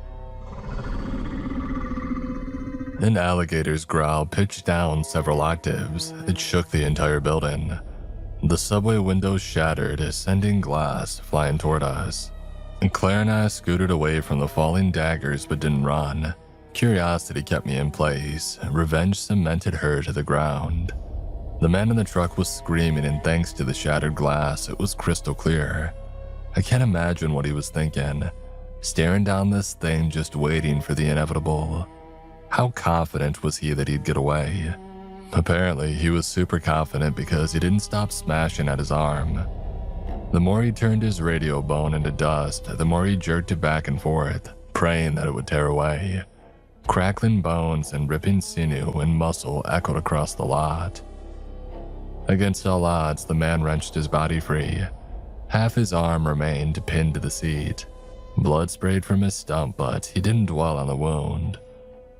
He stumbled out of his truck, but his fear caused him to misstep, and he fell face first onto the ground. When he pushed himself up with his one hand, his nose flatter and pouring blood, the woman placed her arms on either side of him and lowered her beak. She croaked out another howl, blowing the man's stringy hair all over her. His scream stopped when she drove her beak into his eye socket. With the squelch of a plucked eyeball as our background noise, I uttered, "Oh, what the hell are we gonna do?" It was meant to stay in my brain, but the pure fear in my blood forced the sentiment out of my mouth. From somewhere high above the gas station, another low, rumbling call echoed in the night. The woman raised her beak, snapping off the trucker's head, and called back to their skyward pal. A gust of wind sent debris flying as another one of these monsters dropped right in front of the subway glass. The young mechanic's dead body was between its long legs. The creature nudged the corpse with its beak. When it was satisfied the mechanic was dead, it drove its beak into the body, ripping open his stomach and greedily devoured the innards. "Oh, we should move," I whispered, gently tugging on Claire's arm. We moved deeper into the truck stop and away from the broken windows. Claire moved softly and quietly, avoiding the shards of broken glass as if they were lava. I do not have a dancer's grace, and with my attention on these monster birds chomping on the bodies of the dead, I wasn't paying as close attention to where I was stepping. The snap and crunch of glass under my boot was as loud as the Chernobyl explosion. Both creatures turned to us, their eyes large and yellow and squinted. The pupils shrank in the remaining light from the subway. I froze. Maybe they couldn't spot us. We stilled our breath. Only the gentle spraying of leaking gas and the short growls from a curious monster were audible. The newest arrival took a step toward the broken window. Its long arm reached into the truck stop and dropped a mere foot from us. The long appendage ended in a 9-inch grappling hook-like claw. It tapped, and the claw hit against the tile, attempting to flush out any prey. We leaned back as far as our balance would allow. Claire was gripping my shirt and started twisting it as her nerves went into overdrive. It got so tight that it restricted my breathing. A second skin. "Screw this," yelled the cashier from behind the front counter. The front door chimed, followed by hurried footsteps across the wet asphalt. The cashier was making a break for it. I wanted to scream for them to stop, to have some common sense, but self-preservation kept my lips sealed. The woman in the yellow cap's attention left the half-eaten trucker and went to more fresh game. She let out a slow, deep rumble that made the ground quiver. Inside the truck stop, objects fell off shelves and glass broke. Some lights popped, while others vibrated out of their screws and crashed to the ground. There was a bright, white light forming in the middle of the creature's chest, and that quickly overtook all the darkness. I clenched my eyes shut, but the light still danced on my eyelids, creating an orange glow in my conscious mind. The car engine firing up made me open my eyes. The creature had transformed back into a woman. In front of her was the blurry dog-like creature that had merged with her earlier. She pointed at the car and the creature sprinted and took to the air. It flattened itself into a thin strand, squeezed through the grille's gaps and into the engine. The car stuttered and stopped, smoke pouring up from the cracks. The hood exploded off the car, a thin trail of hardening green goo following behind it. A vibrating, blurry dog followed the hood out of the car and merged with the woman once more. She stumbled back and dropped onto the gas-covered ground again. Her body twisted and trembled as she transformed back into the monster. The cashier abandoned his dead car and took off on foot. And they didn't get that far. The second creature moved away from Claire and me and flew at the sprinting man. It landed with a ground-shaking thud of those grappling hook claws catching the cashier's shoulders and driving his body against the concrete. I turned away from the violence, but it didn't matter. The ripping of flesh and muscle and the painful scream painted a vivid picture in my mind. Let's go into the walk-in freezer, Claire said, yanking at my arm. A thought bubbled in my brain folds. Why had the woman spared me on the side of the road but killed these guys? And then it came to me like a divine message. It didn't attack me because it was weak. What? I turned to Claire, my brain knitting a conspiracy that brought everything together. This woman didn't attack me earlier because it was weak. The blurry dog-like thing was weak. It needed power to strengthen. Electrical power, mechanical power. Like from your truck's engine, Claire said, picking up the thread. Once charged, it could merge with her and transform into those. That makes sense. What can we do with that information? I don't know. Maybe we shut off the power to the building and starve those things and they'll leave. Leaving lets them do this again. We have to stop them. Claire, I'm a long-haul trucker, not a monster hunter. I don't have any idea what to do here. She nodded at the growing pond of gasoline. What if we get them into the gas and light it on fire? If fire burns everything, monsters included. I shrugged. Well, that's as good as anything I've got. How do we lure them there? Bait, she said. I hated that I agreed because I understood I needed to be the worm on the hook. I had been the one who interacted with the yellow cap woman. Unknowingly or not, I brought her to Mother Truckers. She had hitched her out of my truck and killed several innocent people. I felt responsible. The sinking feeling in my gut would never leave if I didn't atone for my sins. We need to find a lighter. They have a case of Zippos near the cash register, Claire said. Okay, I said, my voice not instilling the confidence I had hoped to portray. She paused. You okay with this?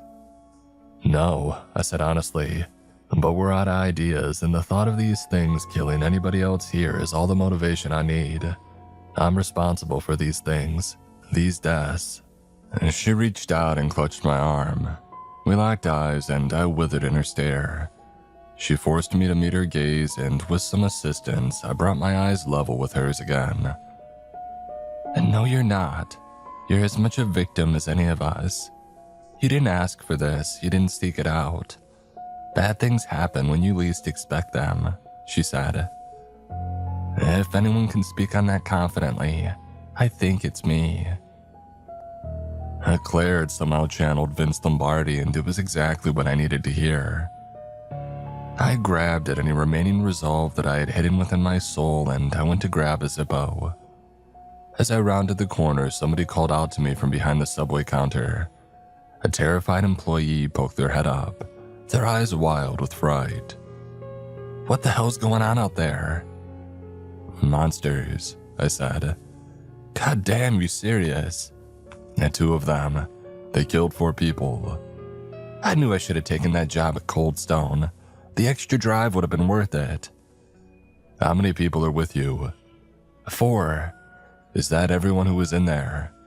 Except for David, the cashier at the front. He's well, I said, trailing off. The point landed without the guidance of my words. Damn, the employee said. What are you doing? I think I know how to stop them. Crap, you kill all these things and I'll give you cold cut combos for life, bro. Are you sure there wasn't anybody else in the store? No, but probably not. This time is usually dead, he said, instantly regretting his words. I mean slow. Okay, whatever you do, stay in the freezer. Don't gotta tell me twice. Best of luck, bro, the employee said before crab walking away to spread the word. I snuck through the breezeway and into the truck stop proper. From where I was standing, I had a clear view of the creatures outside. And they were chewing on body parts. The wet slap of intestines flopping against the ground turned my stomach. I swallowed down my disgust and tiptoed toward the Zippo case. My fingers found one with the skull emblazoned on the front. That felt appropriate. Either we'd end with them or they'd end us. Death comes for us all, but rarely gives us a heads up. Today, death was skywriting the message for everyone to read. I hustled back and handed the lighter to Claire. I'll sneak out the back of the building and walk around. As soon as both of them are in the gas, throw the lighter in and run for the walk-in freezer for cover. This place is going up like a firecracker. Oh, what are you gonna do? Run for my life and pray that nothing lands on me.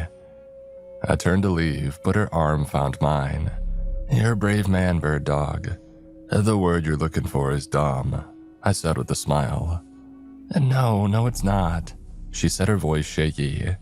You were brave from the jump. You offered help without wanting anything in return. Claire, She stopped me from speaking more. No time. I'll see you on the other side, okay? Nodding, I left her and headed for the back exit. My heart thrummed with a measured rhythm. The pump jack that just keeps churning as long as there's still oil to be found.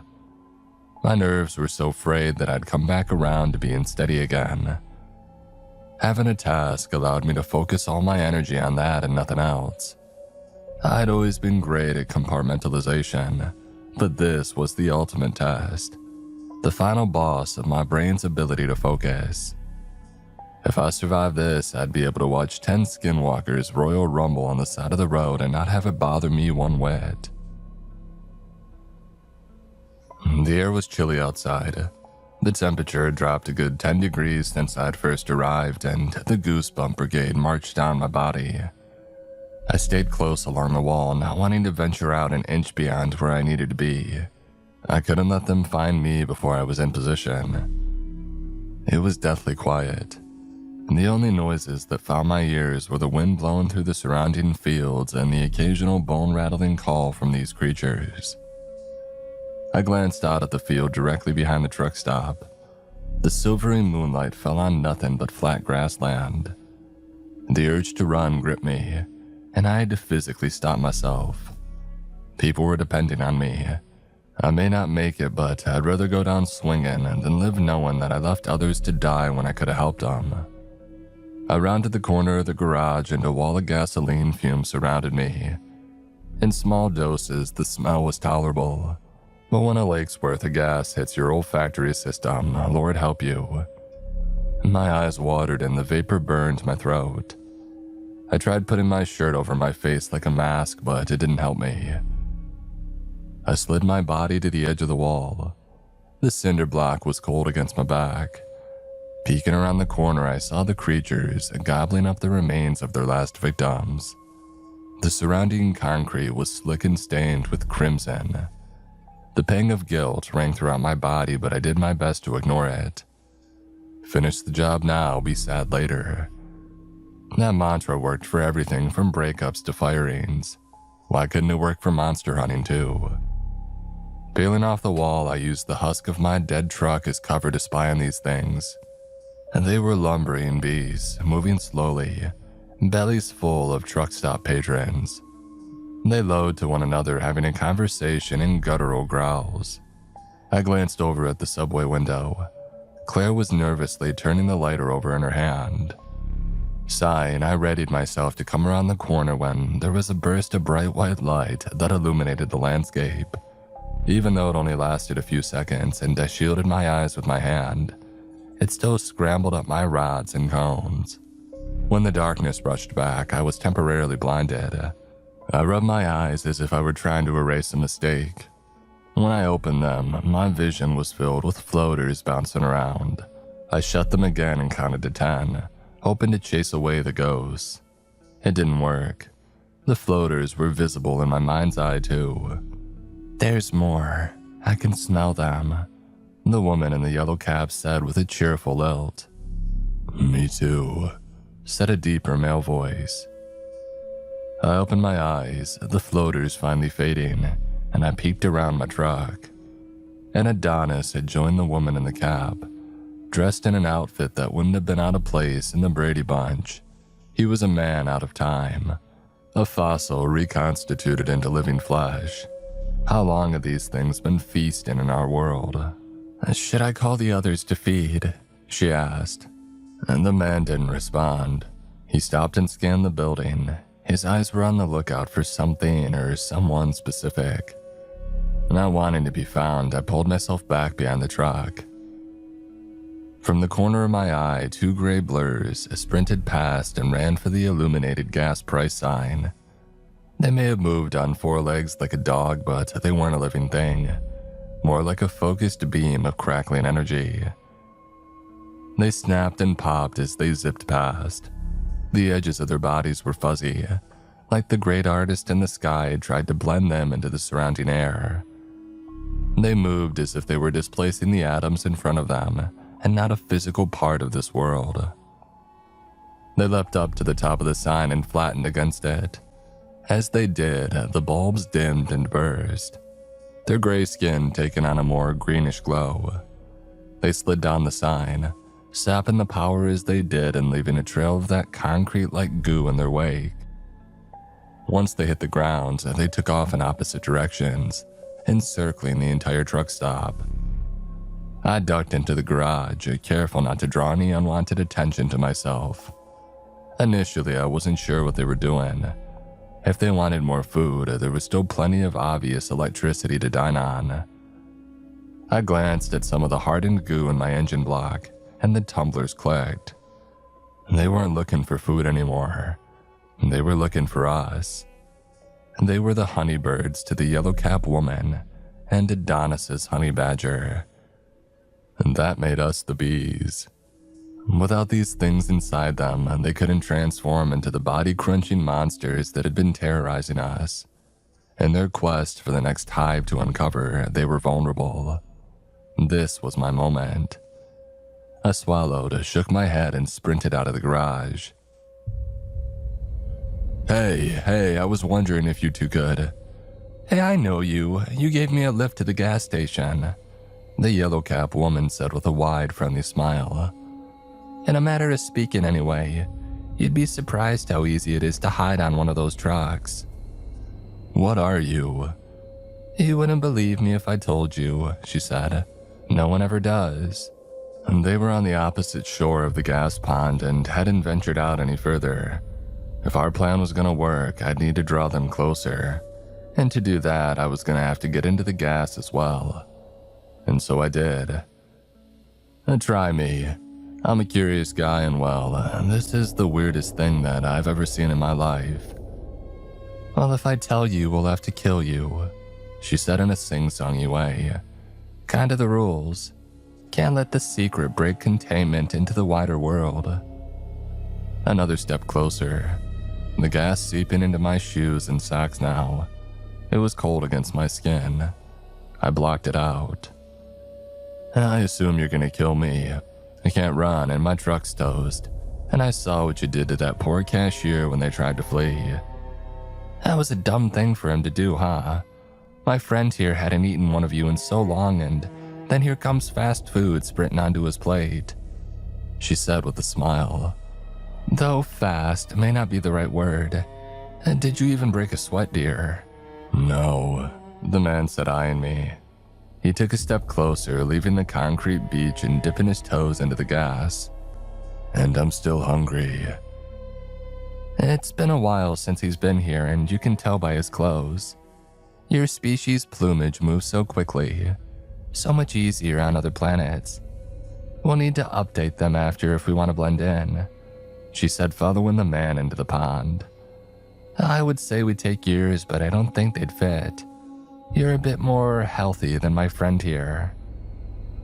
Ignoring the barb, I shuffled back again, drawing them deeper. Despite the cool night air gently blowing, sweat beaded on my forehead. I was waiting, dreading, for the moment that their fuzzy scouts returned. That's when things would get real. You aren't from Earth, she laughed. We've always had access to Earth and many, many other hunting grounds. Another step into the gas. You're hunters. Oh, if that helps you, sure, she said. Another step and she was fully inside the gas puddle now. It's not much of a hunt with your kind, the man said, joining the woman in the deeper part of the puddle. Simple creatures with the survival instincts of a gnat. Oh, he's not wrong, she said, continuing their march toward me. I mean, half of you just offered yourselves up. If I didn't know any better, I would swear you wanted to die.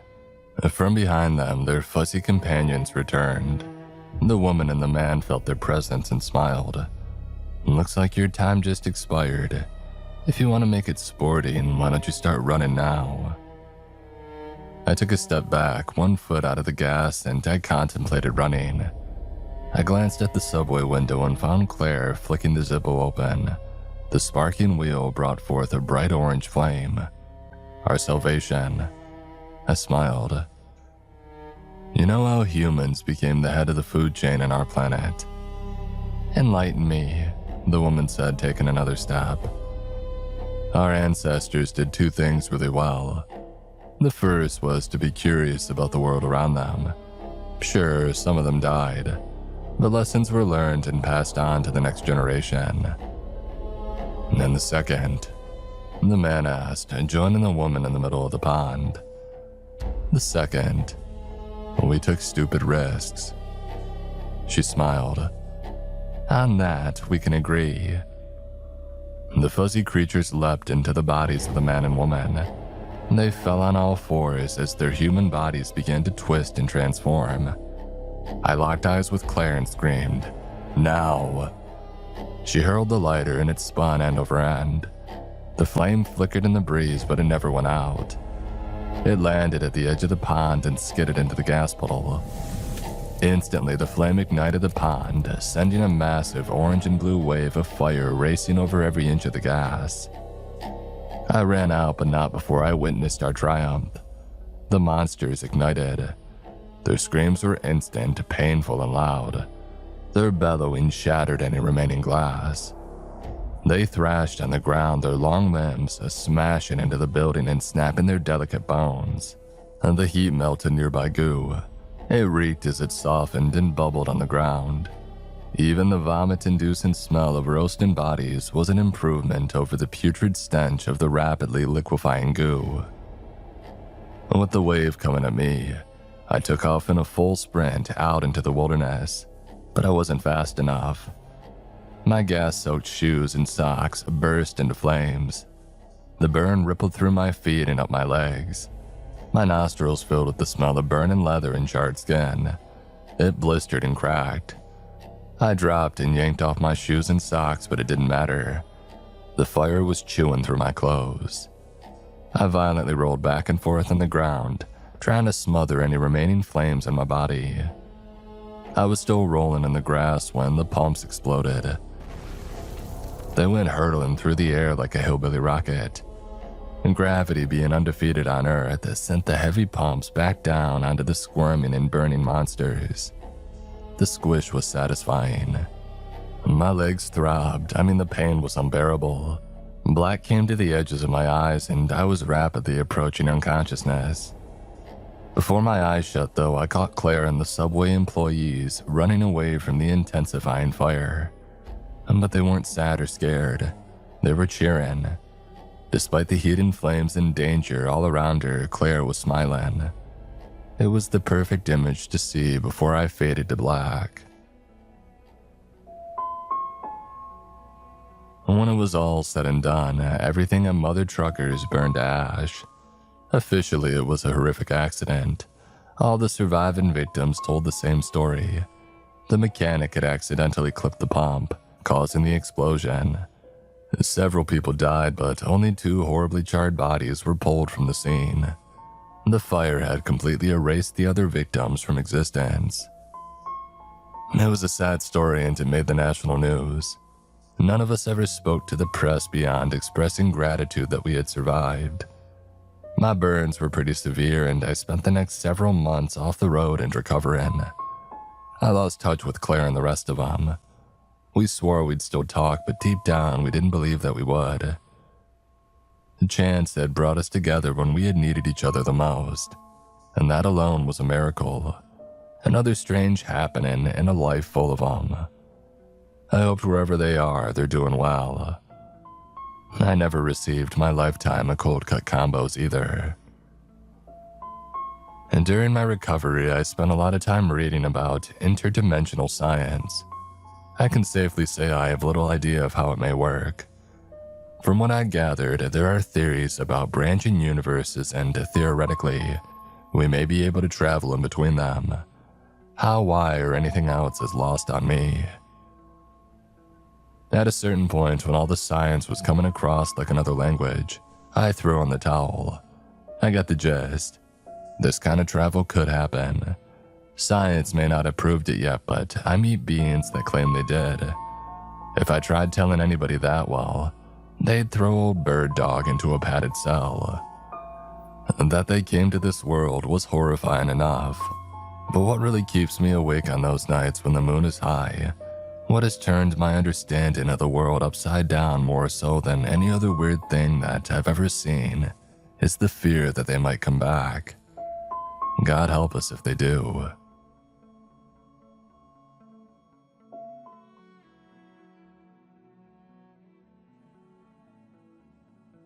Being a trucker means constant travel. Constant travel means constant change, and constant change means constant danger. This was something that I had to accept when I took the job all those years ago. But back then, I thought that nothing would ever happen to me. There was no chance of me running into danger. I was completely invincible behind the wheel of my rig. But boy, was I wrong. I had crossed the state border a while ago and my eyes were starting to get heavy. I hadn't seen anybody else on the roads for miles and I was getting bored of listening to chat show after chat show. Suddenly, the truck started slowing down. I put my foot down harder on the pedal, but it had no effect. I shook myself wide awake and sat up. My truck rolled a few more meters and then came to a halt. I just sat there for a minute confused, before I unclipped my belt and climbed out. I quickly came to the realization that I had run out of fuel. I was pretty pissed at myself for not paying more attention and thinking about it. I did hear the warning bleep some time ago. I was about to call my boss when I heard a voice from behind me.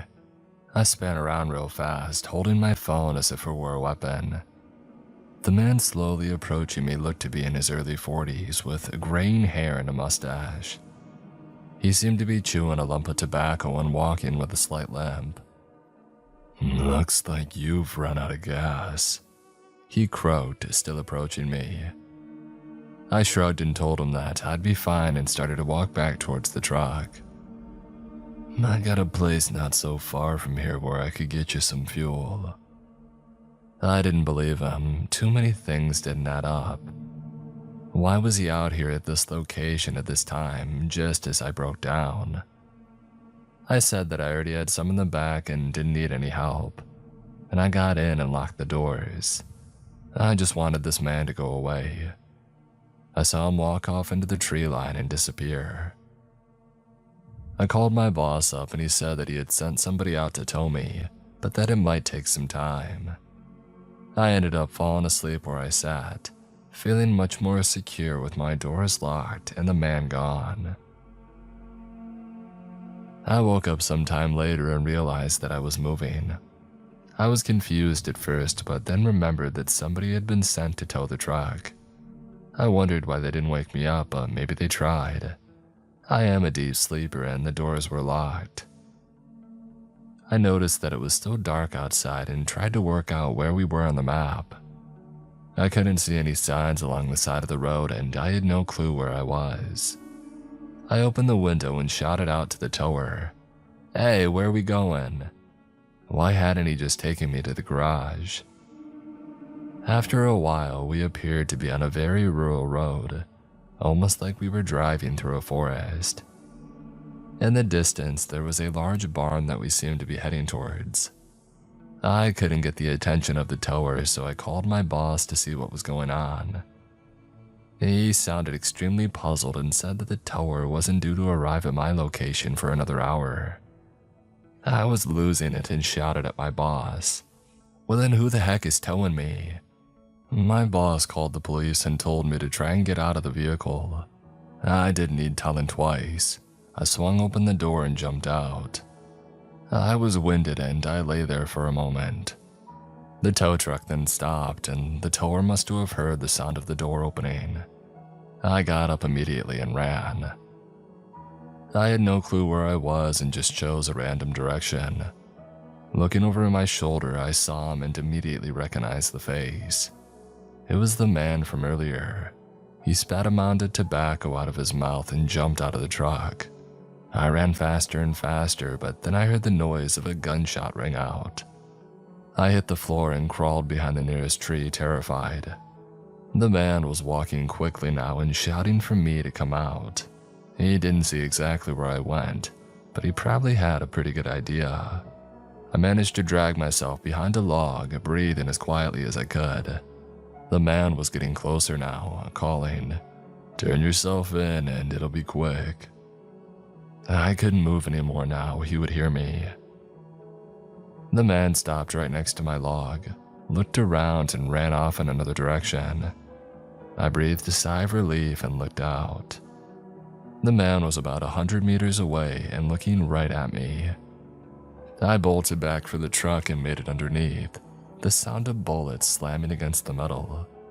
I had nowhere to run and he was here. Just as I thought it was all over, I heard the sound of sirens. The man swore and ran off into the woods. I climbed out from under the truck and met the officers that had arrived. 2 of them had already run off after the man. They asked me what had happened and took me back to the station for questioning. I answered all their questions and told them about the barn that I was being towed to. It was inspected and sealed off. When asking what they found, I was told that it was best I didn't know. I can only imagine what would have happened to me if I had stayed in that truck. However, I do know one thing. That man is still on the loose and I can only pity the poor soul who runs into him next. From a young age, I was told to never talk to strangers, and through my childhood, I never did. However, in adult life, things change and there's more of a reason to talk with people you don't know, especially when you're lonely. When I became a truck driver, the long and empty roads got the better of me, and I'd start giving lifts to hitchhikers who were going to the same place that I was. It was the perfect solution for my loneliness, and often I would become friends with the people that I gave lifts to. My job was absolutely perfect until that one November night. I had dropped off my cargo at the designated warehouse and was on my way back to the depot. It was going to be a long drive through the night. A few hours into the drive, I saw a man at the side of the road, with a black bag and a plaque reading the exact same place that I was going. Usually past a certain time, I would ignore it and continue my journey. But something about this man made me feel like I owed it to him and I could do with some company on the journey anyway. I pulled over, opened my window and asked him where he was going, even though I had already read the sign. He just pointed at his plaque and looked up at me.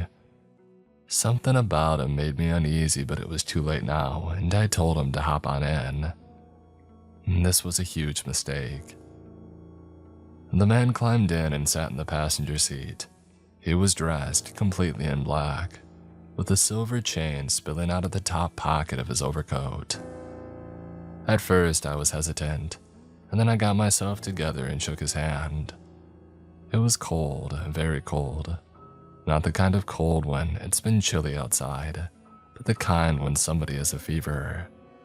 A wet, clammy, unnatural cold. I looked at his face and he looked like he was in his late 50s, with a gray beard and harsh eyes that put you in your place. I cleared my throat and introduced myself. He sent back a rough mumble that didn't sound like a name.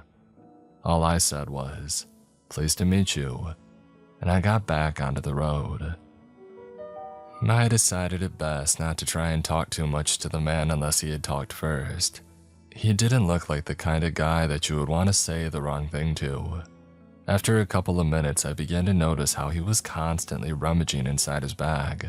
It was making a rather unnerving clinking sound of metal hitting other metal. After around an hour of driving, the man had not stopped rummaging inside the bag. I had also noticed that he had been staring at me for some time, which was creeping me out massively. It really made my skin crawl. On most occasions, if I have a passenger that doesn't really want to talk, I would put the radio on, but mine had stopped working last week and I still needed to get it fixed. In an effort to stop him from staring at me, I asked him, "Hey man, what's in the bag?" I immediately regretted it. He looked right at me and said in a raspy voice, "Mind your own business." I was slightly shocked by this and tried to pass it off as a bit of a sarcastic joke, although I knew for sure that it wasn't.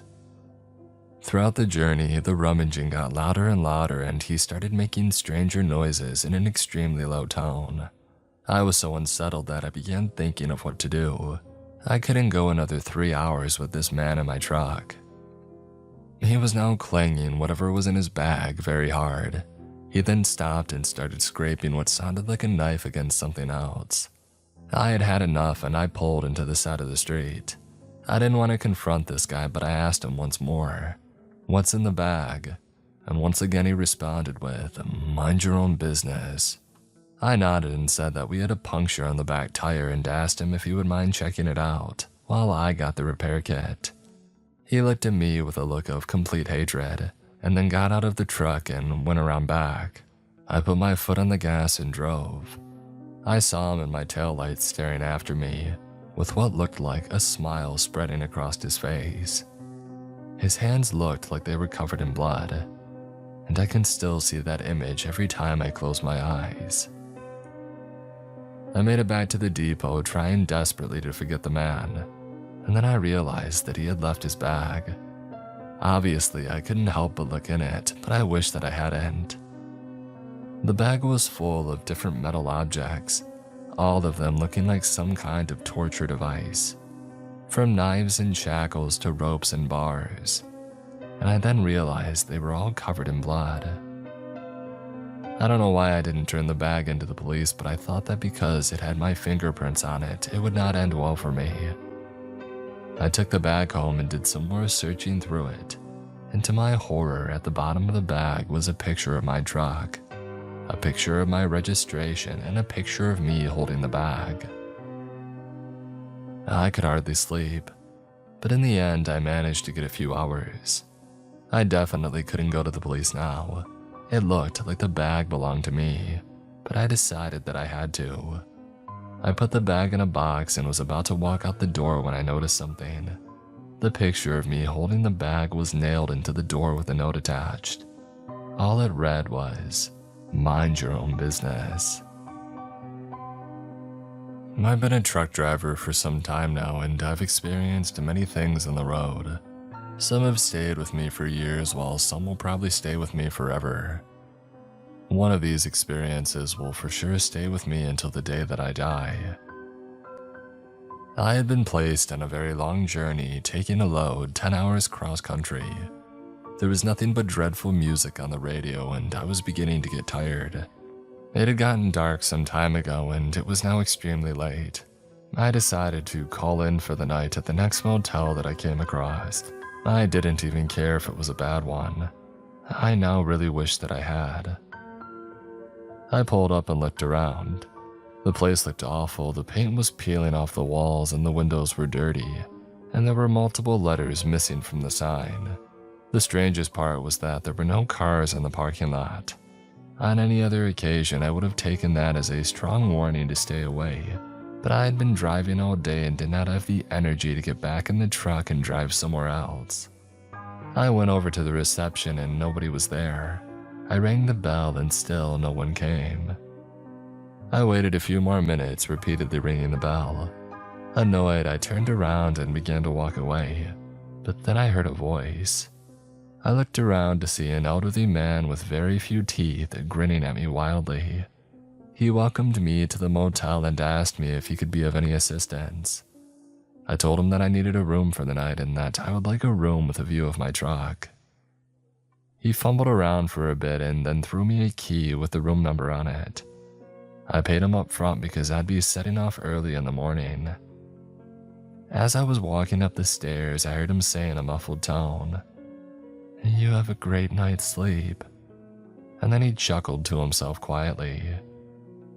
This should have creeped me out, but by this point, I was far too exhausted to care. The first thing I noticed when I entered my room was that it was not facing my truck, like I had asked. Instead, just the dumpsters on the other side of the building. The bed was comfy and the room was big, but I couldn't help but feel that something wasn't right. There were stains on the carpet, dark stains. The walls were covered in marks and there was something in a plastic bin bag in the bath. I couldn't tell what it was, but it was big. I lifted the top to see in and I almost was sick. Inside was the head of a pig, not nicely severed like a butcher would do, but a deep and rough cut.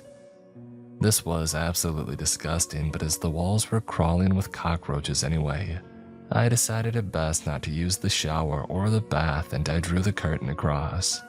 I tried to forget about what I had just seen. Even after that, I decided to still stay for the night and try to fall asleep. Yeah, I'm not the brightest.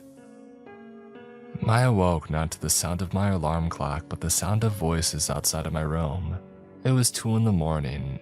Who would be out of bed at that time? I assumed it was another guest and I tried to get back to sleep. But before I could, I heard the unmistakable sound of a key in the lock. I flew out of bed and into the bathroom and immediately hid in the tub, trying to ignore the pig's head that lay next to me. The curtain was drawn across, but I could see a small amount from a moth-eaten hole in it. I heard the door swing open and the sound of footsteps as somebody entered the room. I peeked through the hole to see a man in a ski mask walk over to my bed. He had something in his hand. The man threw off the covers and cursed. I then heard the voice of the man from the reception whisper, "What's wrong?" The man in the ski mask responded, "He's not here. Must have left earlier than we thought he would." I then saw the man start leaving and a huge amount of relief washed over me.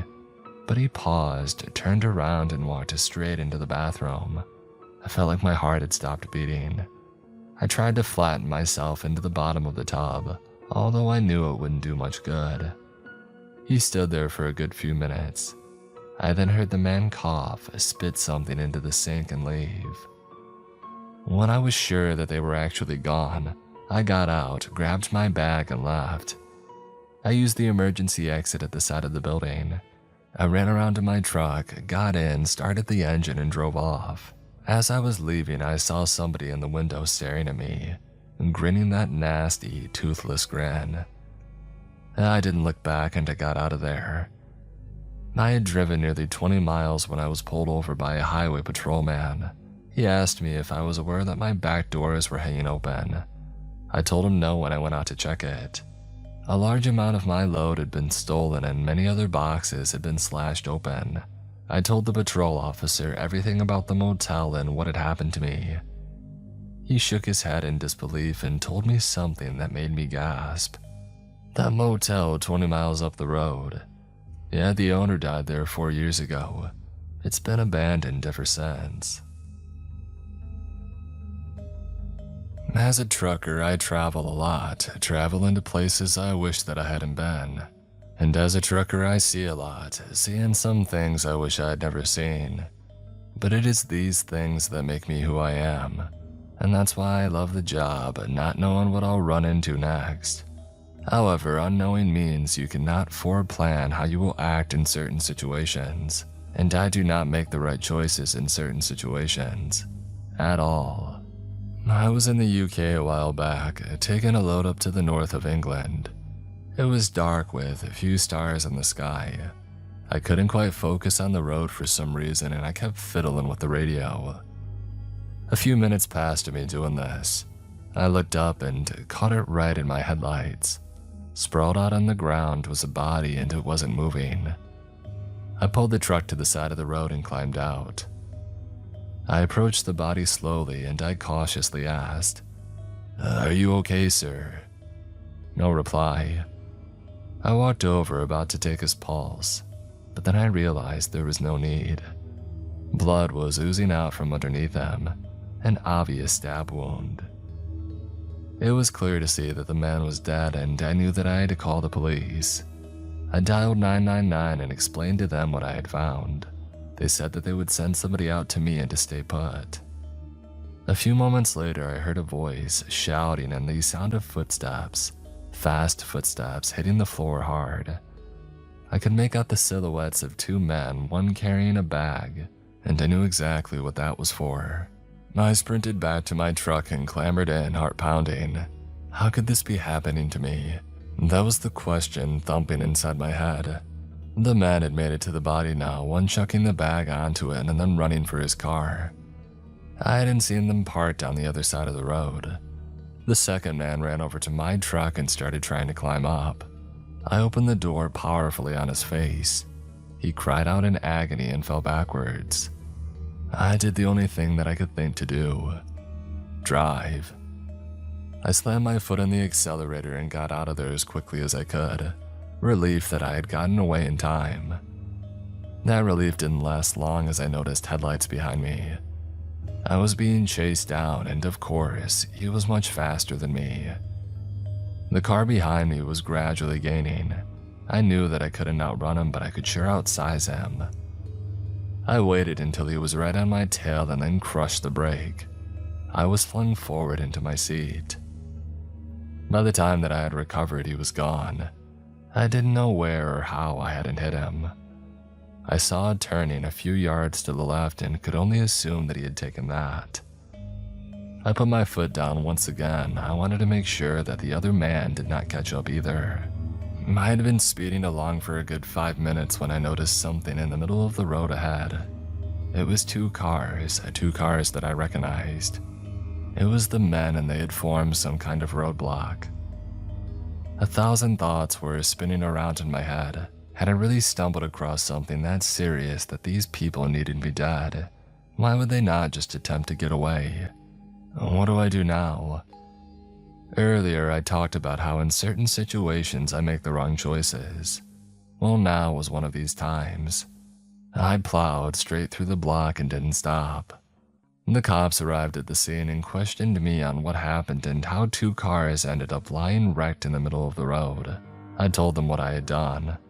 One man had been hospitalized and the other had escaped on foot. Detectives found fresh tire marks nearby and decided that the man had gotten away by car. It turned out that the men were gang leaders. The two of them had killed the man that I found on the side of the road, who was also identified as the leader of an enemy gang. I still cursed myself that the other man got away.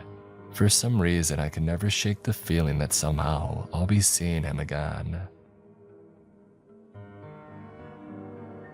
The mind is a delicate vessel. Feed it too much and it collapses. Feed it too little and it dissolves. But if you keep feeding the mind the same thing over and over, it becomes routine and nothing is out of the ordinary. Or so they say. Over the course of my trucking career, I've seen all manner of terrifying things more than any one person should be subjected to. And it is these things that have made my mind collapse. I hear a noise at night and it doesn't feel like an ordinary occurrence. Instead, it petrifies me. All the terrible things that I've experienced come rushing back to me. And all it would take is a snap of a twig behind me in the forest. My experiences have made me paranoid, but it is this very paranoia that saved my life.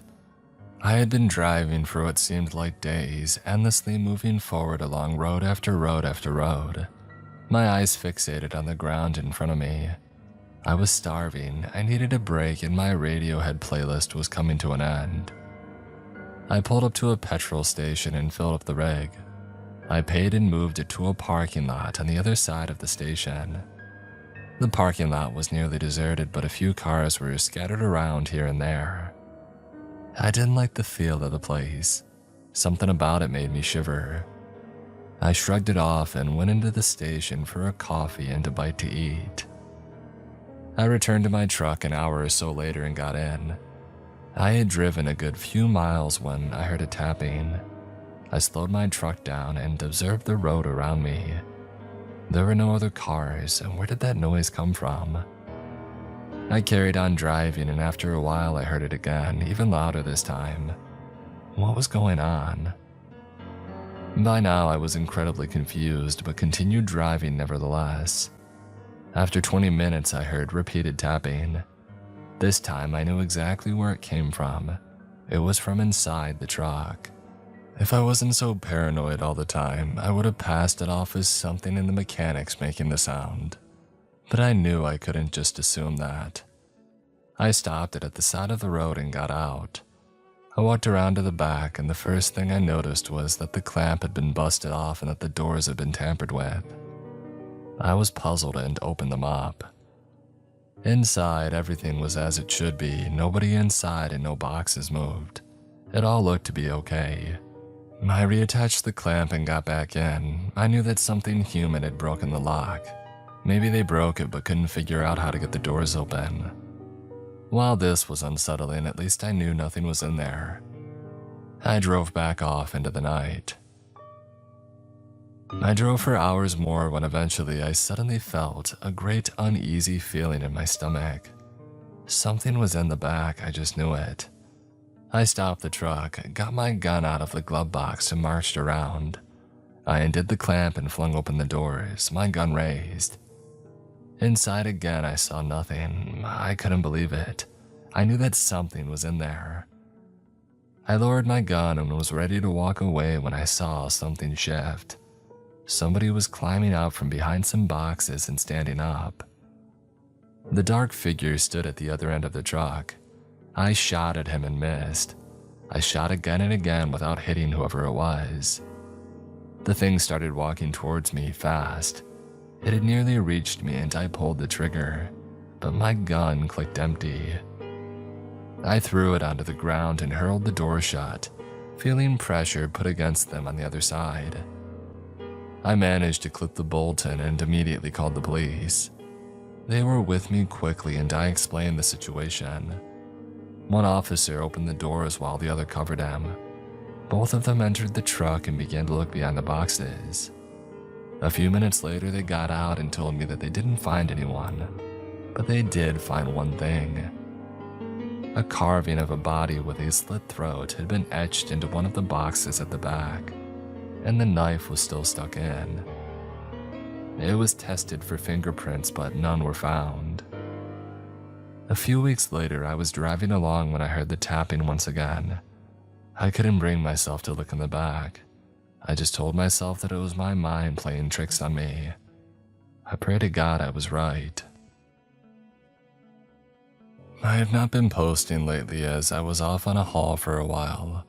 While on that, something happened to me, something awful. I can hardly close my eyes anymore without worrying something from my past will come back to get me. What happened to me on my most recent haul has darkened my past even more.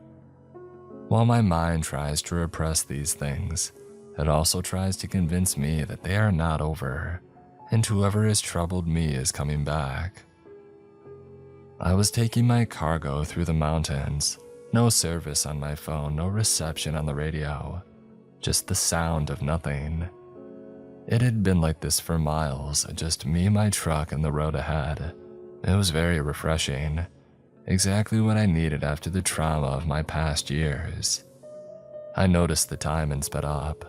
I wanted to be out of the mountains before dark, but at this rate, it wasn't looking likely. So time went on and I really had to go to the bathroom. I pulled up and got out.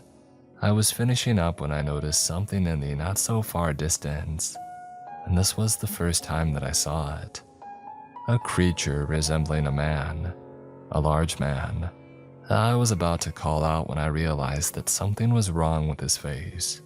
I slowly came to the realization that this wasn't a man at all. The shocking thing was, it wasn't any animal that I had seen before either. It stared straight at me.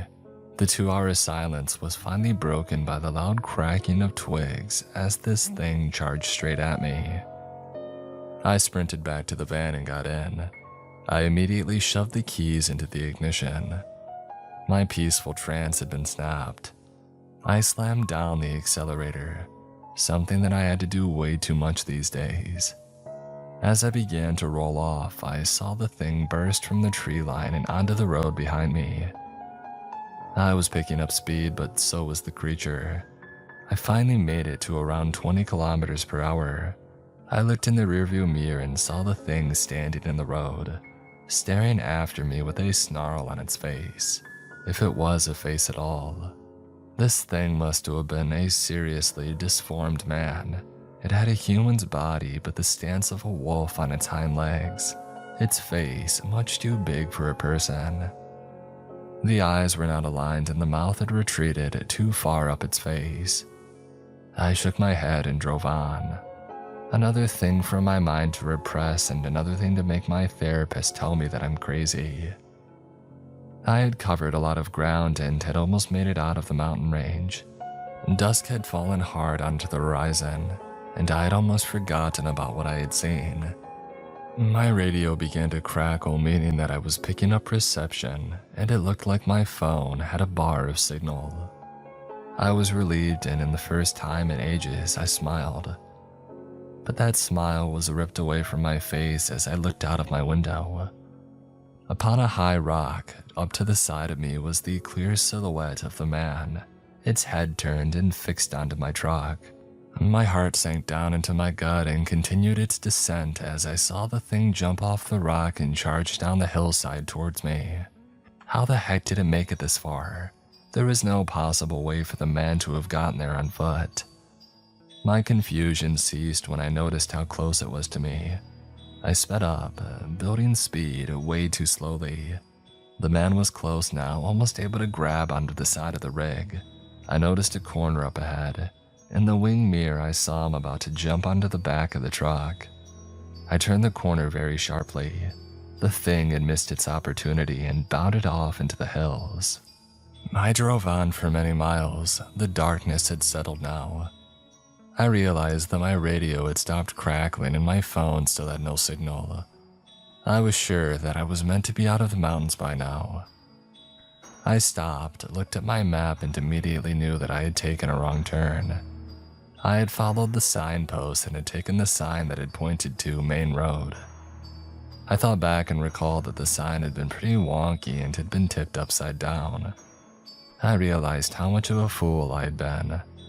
Obviously, it was the wrong road as the sign its right way up would have pointed the other way. In all my fear, though, I hadn't batted an eyelid. Looking at my map, there was nowhere to turn around for miles. With a heavy sigh, I drove on. As I set off, I could have sworn that I saw something in the trees. Along the road, I kept noticing something walking behind the tree line, but I only saw it every couple of miles. I didn't even want to think about what it was. After what seemed like the longest drive of my life, I had reached the turning point, and I began to swing the truck around. Once I was facing the right direction, I let out a whimper. That thing was standing in the road in front of me. I got a better look at it this time. It was a man, and he was tall and very wide. His face, like I had noticed earlier, was extremely disformed. He began to walk at me very fast. I didn't know what to do. I couldn't wait there and I couldn't reverse. I locked my door and drove forwards, hoping to scare him off. For a brief moment, I thought that I did. He began to walk around the side. I then heard him climbing up the passenger side. I grabbed the keys from my pocket and locked the doors. In the same second, I heard the heart-wrenching tug on the handle. A split second later, and that thing would have been inside. I swore and I drove. The man was pounding on the window now extremely hard, thudding. This was the single most horrifying moment of my life. I don't know what I was thinking, but I rolled down the window a small amount. The man instantly stuck his fingers through, and then I rolled the window up quickly. He screamed and pulled them out, falling onto the roadside. I carried on driving, not looking back once. I made it onto the main road, turned the radio up to full blast, and almost cried when I saw other vehicles. My phone had signal and I called my boss, telling him what had happened. He didn't believe me, of course, and told me to take the next few days off, and that he would book me an appointment with the therapist in the morning. I felt so safe to be back on the busy road, and it was the happiest that I had ever been to see traffic in my life. I lay in my bed that night running things over in my head. As I looked out my window, I was almost sure that I could see something watching me. Surprisingly, I went straight to sleep and didn't wake up for 16 hours. I would never be driving through the mountains again. Recently, I've spent a lot of time staring out of my window at things that aren't there. Not because I'm going crazy, but because I'm not the man I used to be. In my previous years, I was a skeptical man, a rational one of reason and sense. Now I don't know what I am. All I know is that I'm ill.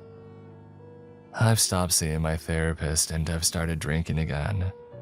Anybody who's read my other stories will know what has driven me to this point. The things that I've experienced have finally pushed me over the edge. But I'm not here for your sympathy. I'm here to get my experiences out. They can't stay trapped in my head any longer. They'll tear me apart. I've told many of my stories from across my trucking career. Some make perfect sense when I run them back through my head, but some will forever remain a mystery. And this is one of those stories. It was late, and as usual, I had been driving for hours at that point. The night was black and twilight had long since engulfed the valley. The static of the radio soothed me and I was in a trance. My foot on the pedal and my mind in a faraway place. I had been in this hypnotic state for the last 100 miles, fixated on the endless abyss that was the road in front of me. Suddenly I snapped. Somebody was stood in the road ahead. I wanted to stop. I wanted to slam my foot down onto the brakes, but I couldn't.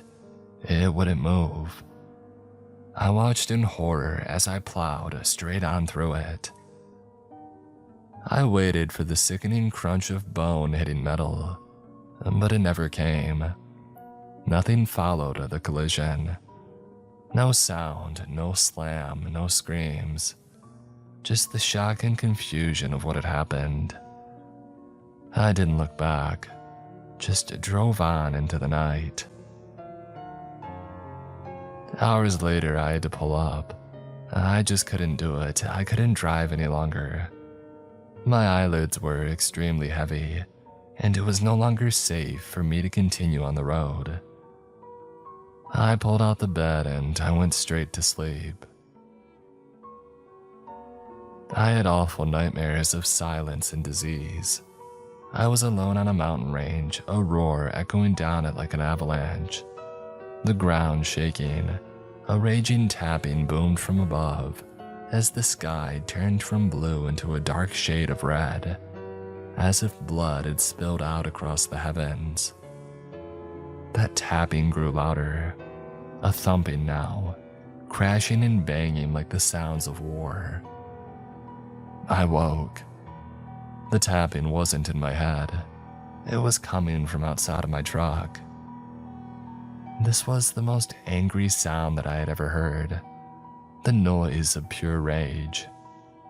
I swept up my gun quickly and crawled up to the window. Outside stood a figure staring back at me. I could only make out his outline, no features, but he was tall, incredibly tall, and he took the stance of a wilted plant. I held my gun up to the window and hit back the hammer and I aimed it at him. He seemed to dissolve into the blackness, fading into the void of the night. I got back into the driver's seat and drove until I could see the light of day. Dawn finally slithered into the sky and I was peaceful. I made it to a fuel station and got out. Almost crying, I filled up and I paid. I didn't understand what had happened in the night. I didn't understand why it was me that had to face these things of such evil. I stood facing the side of my truck,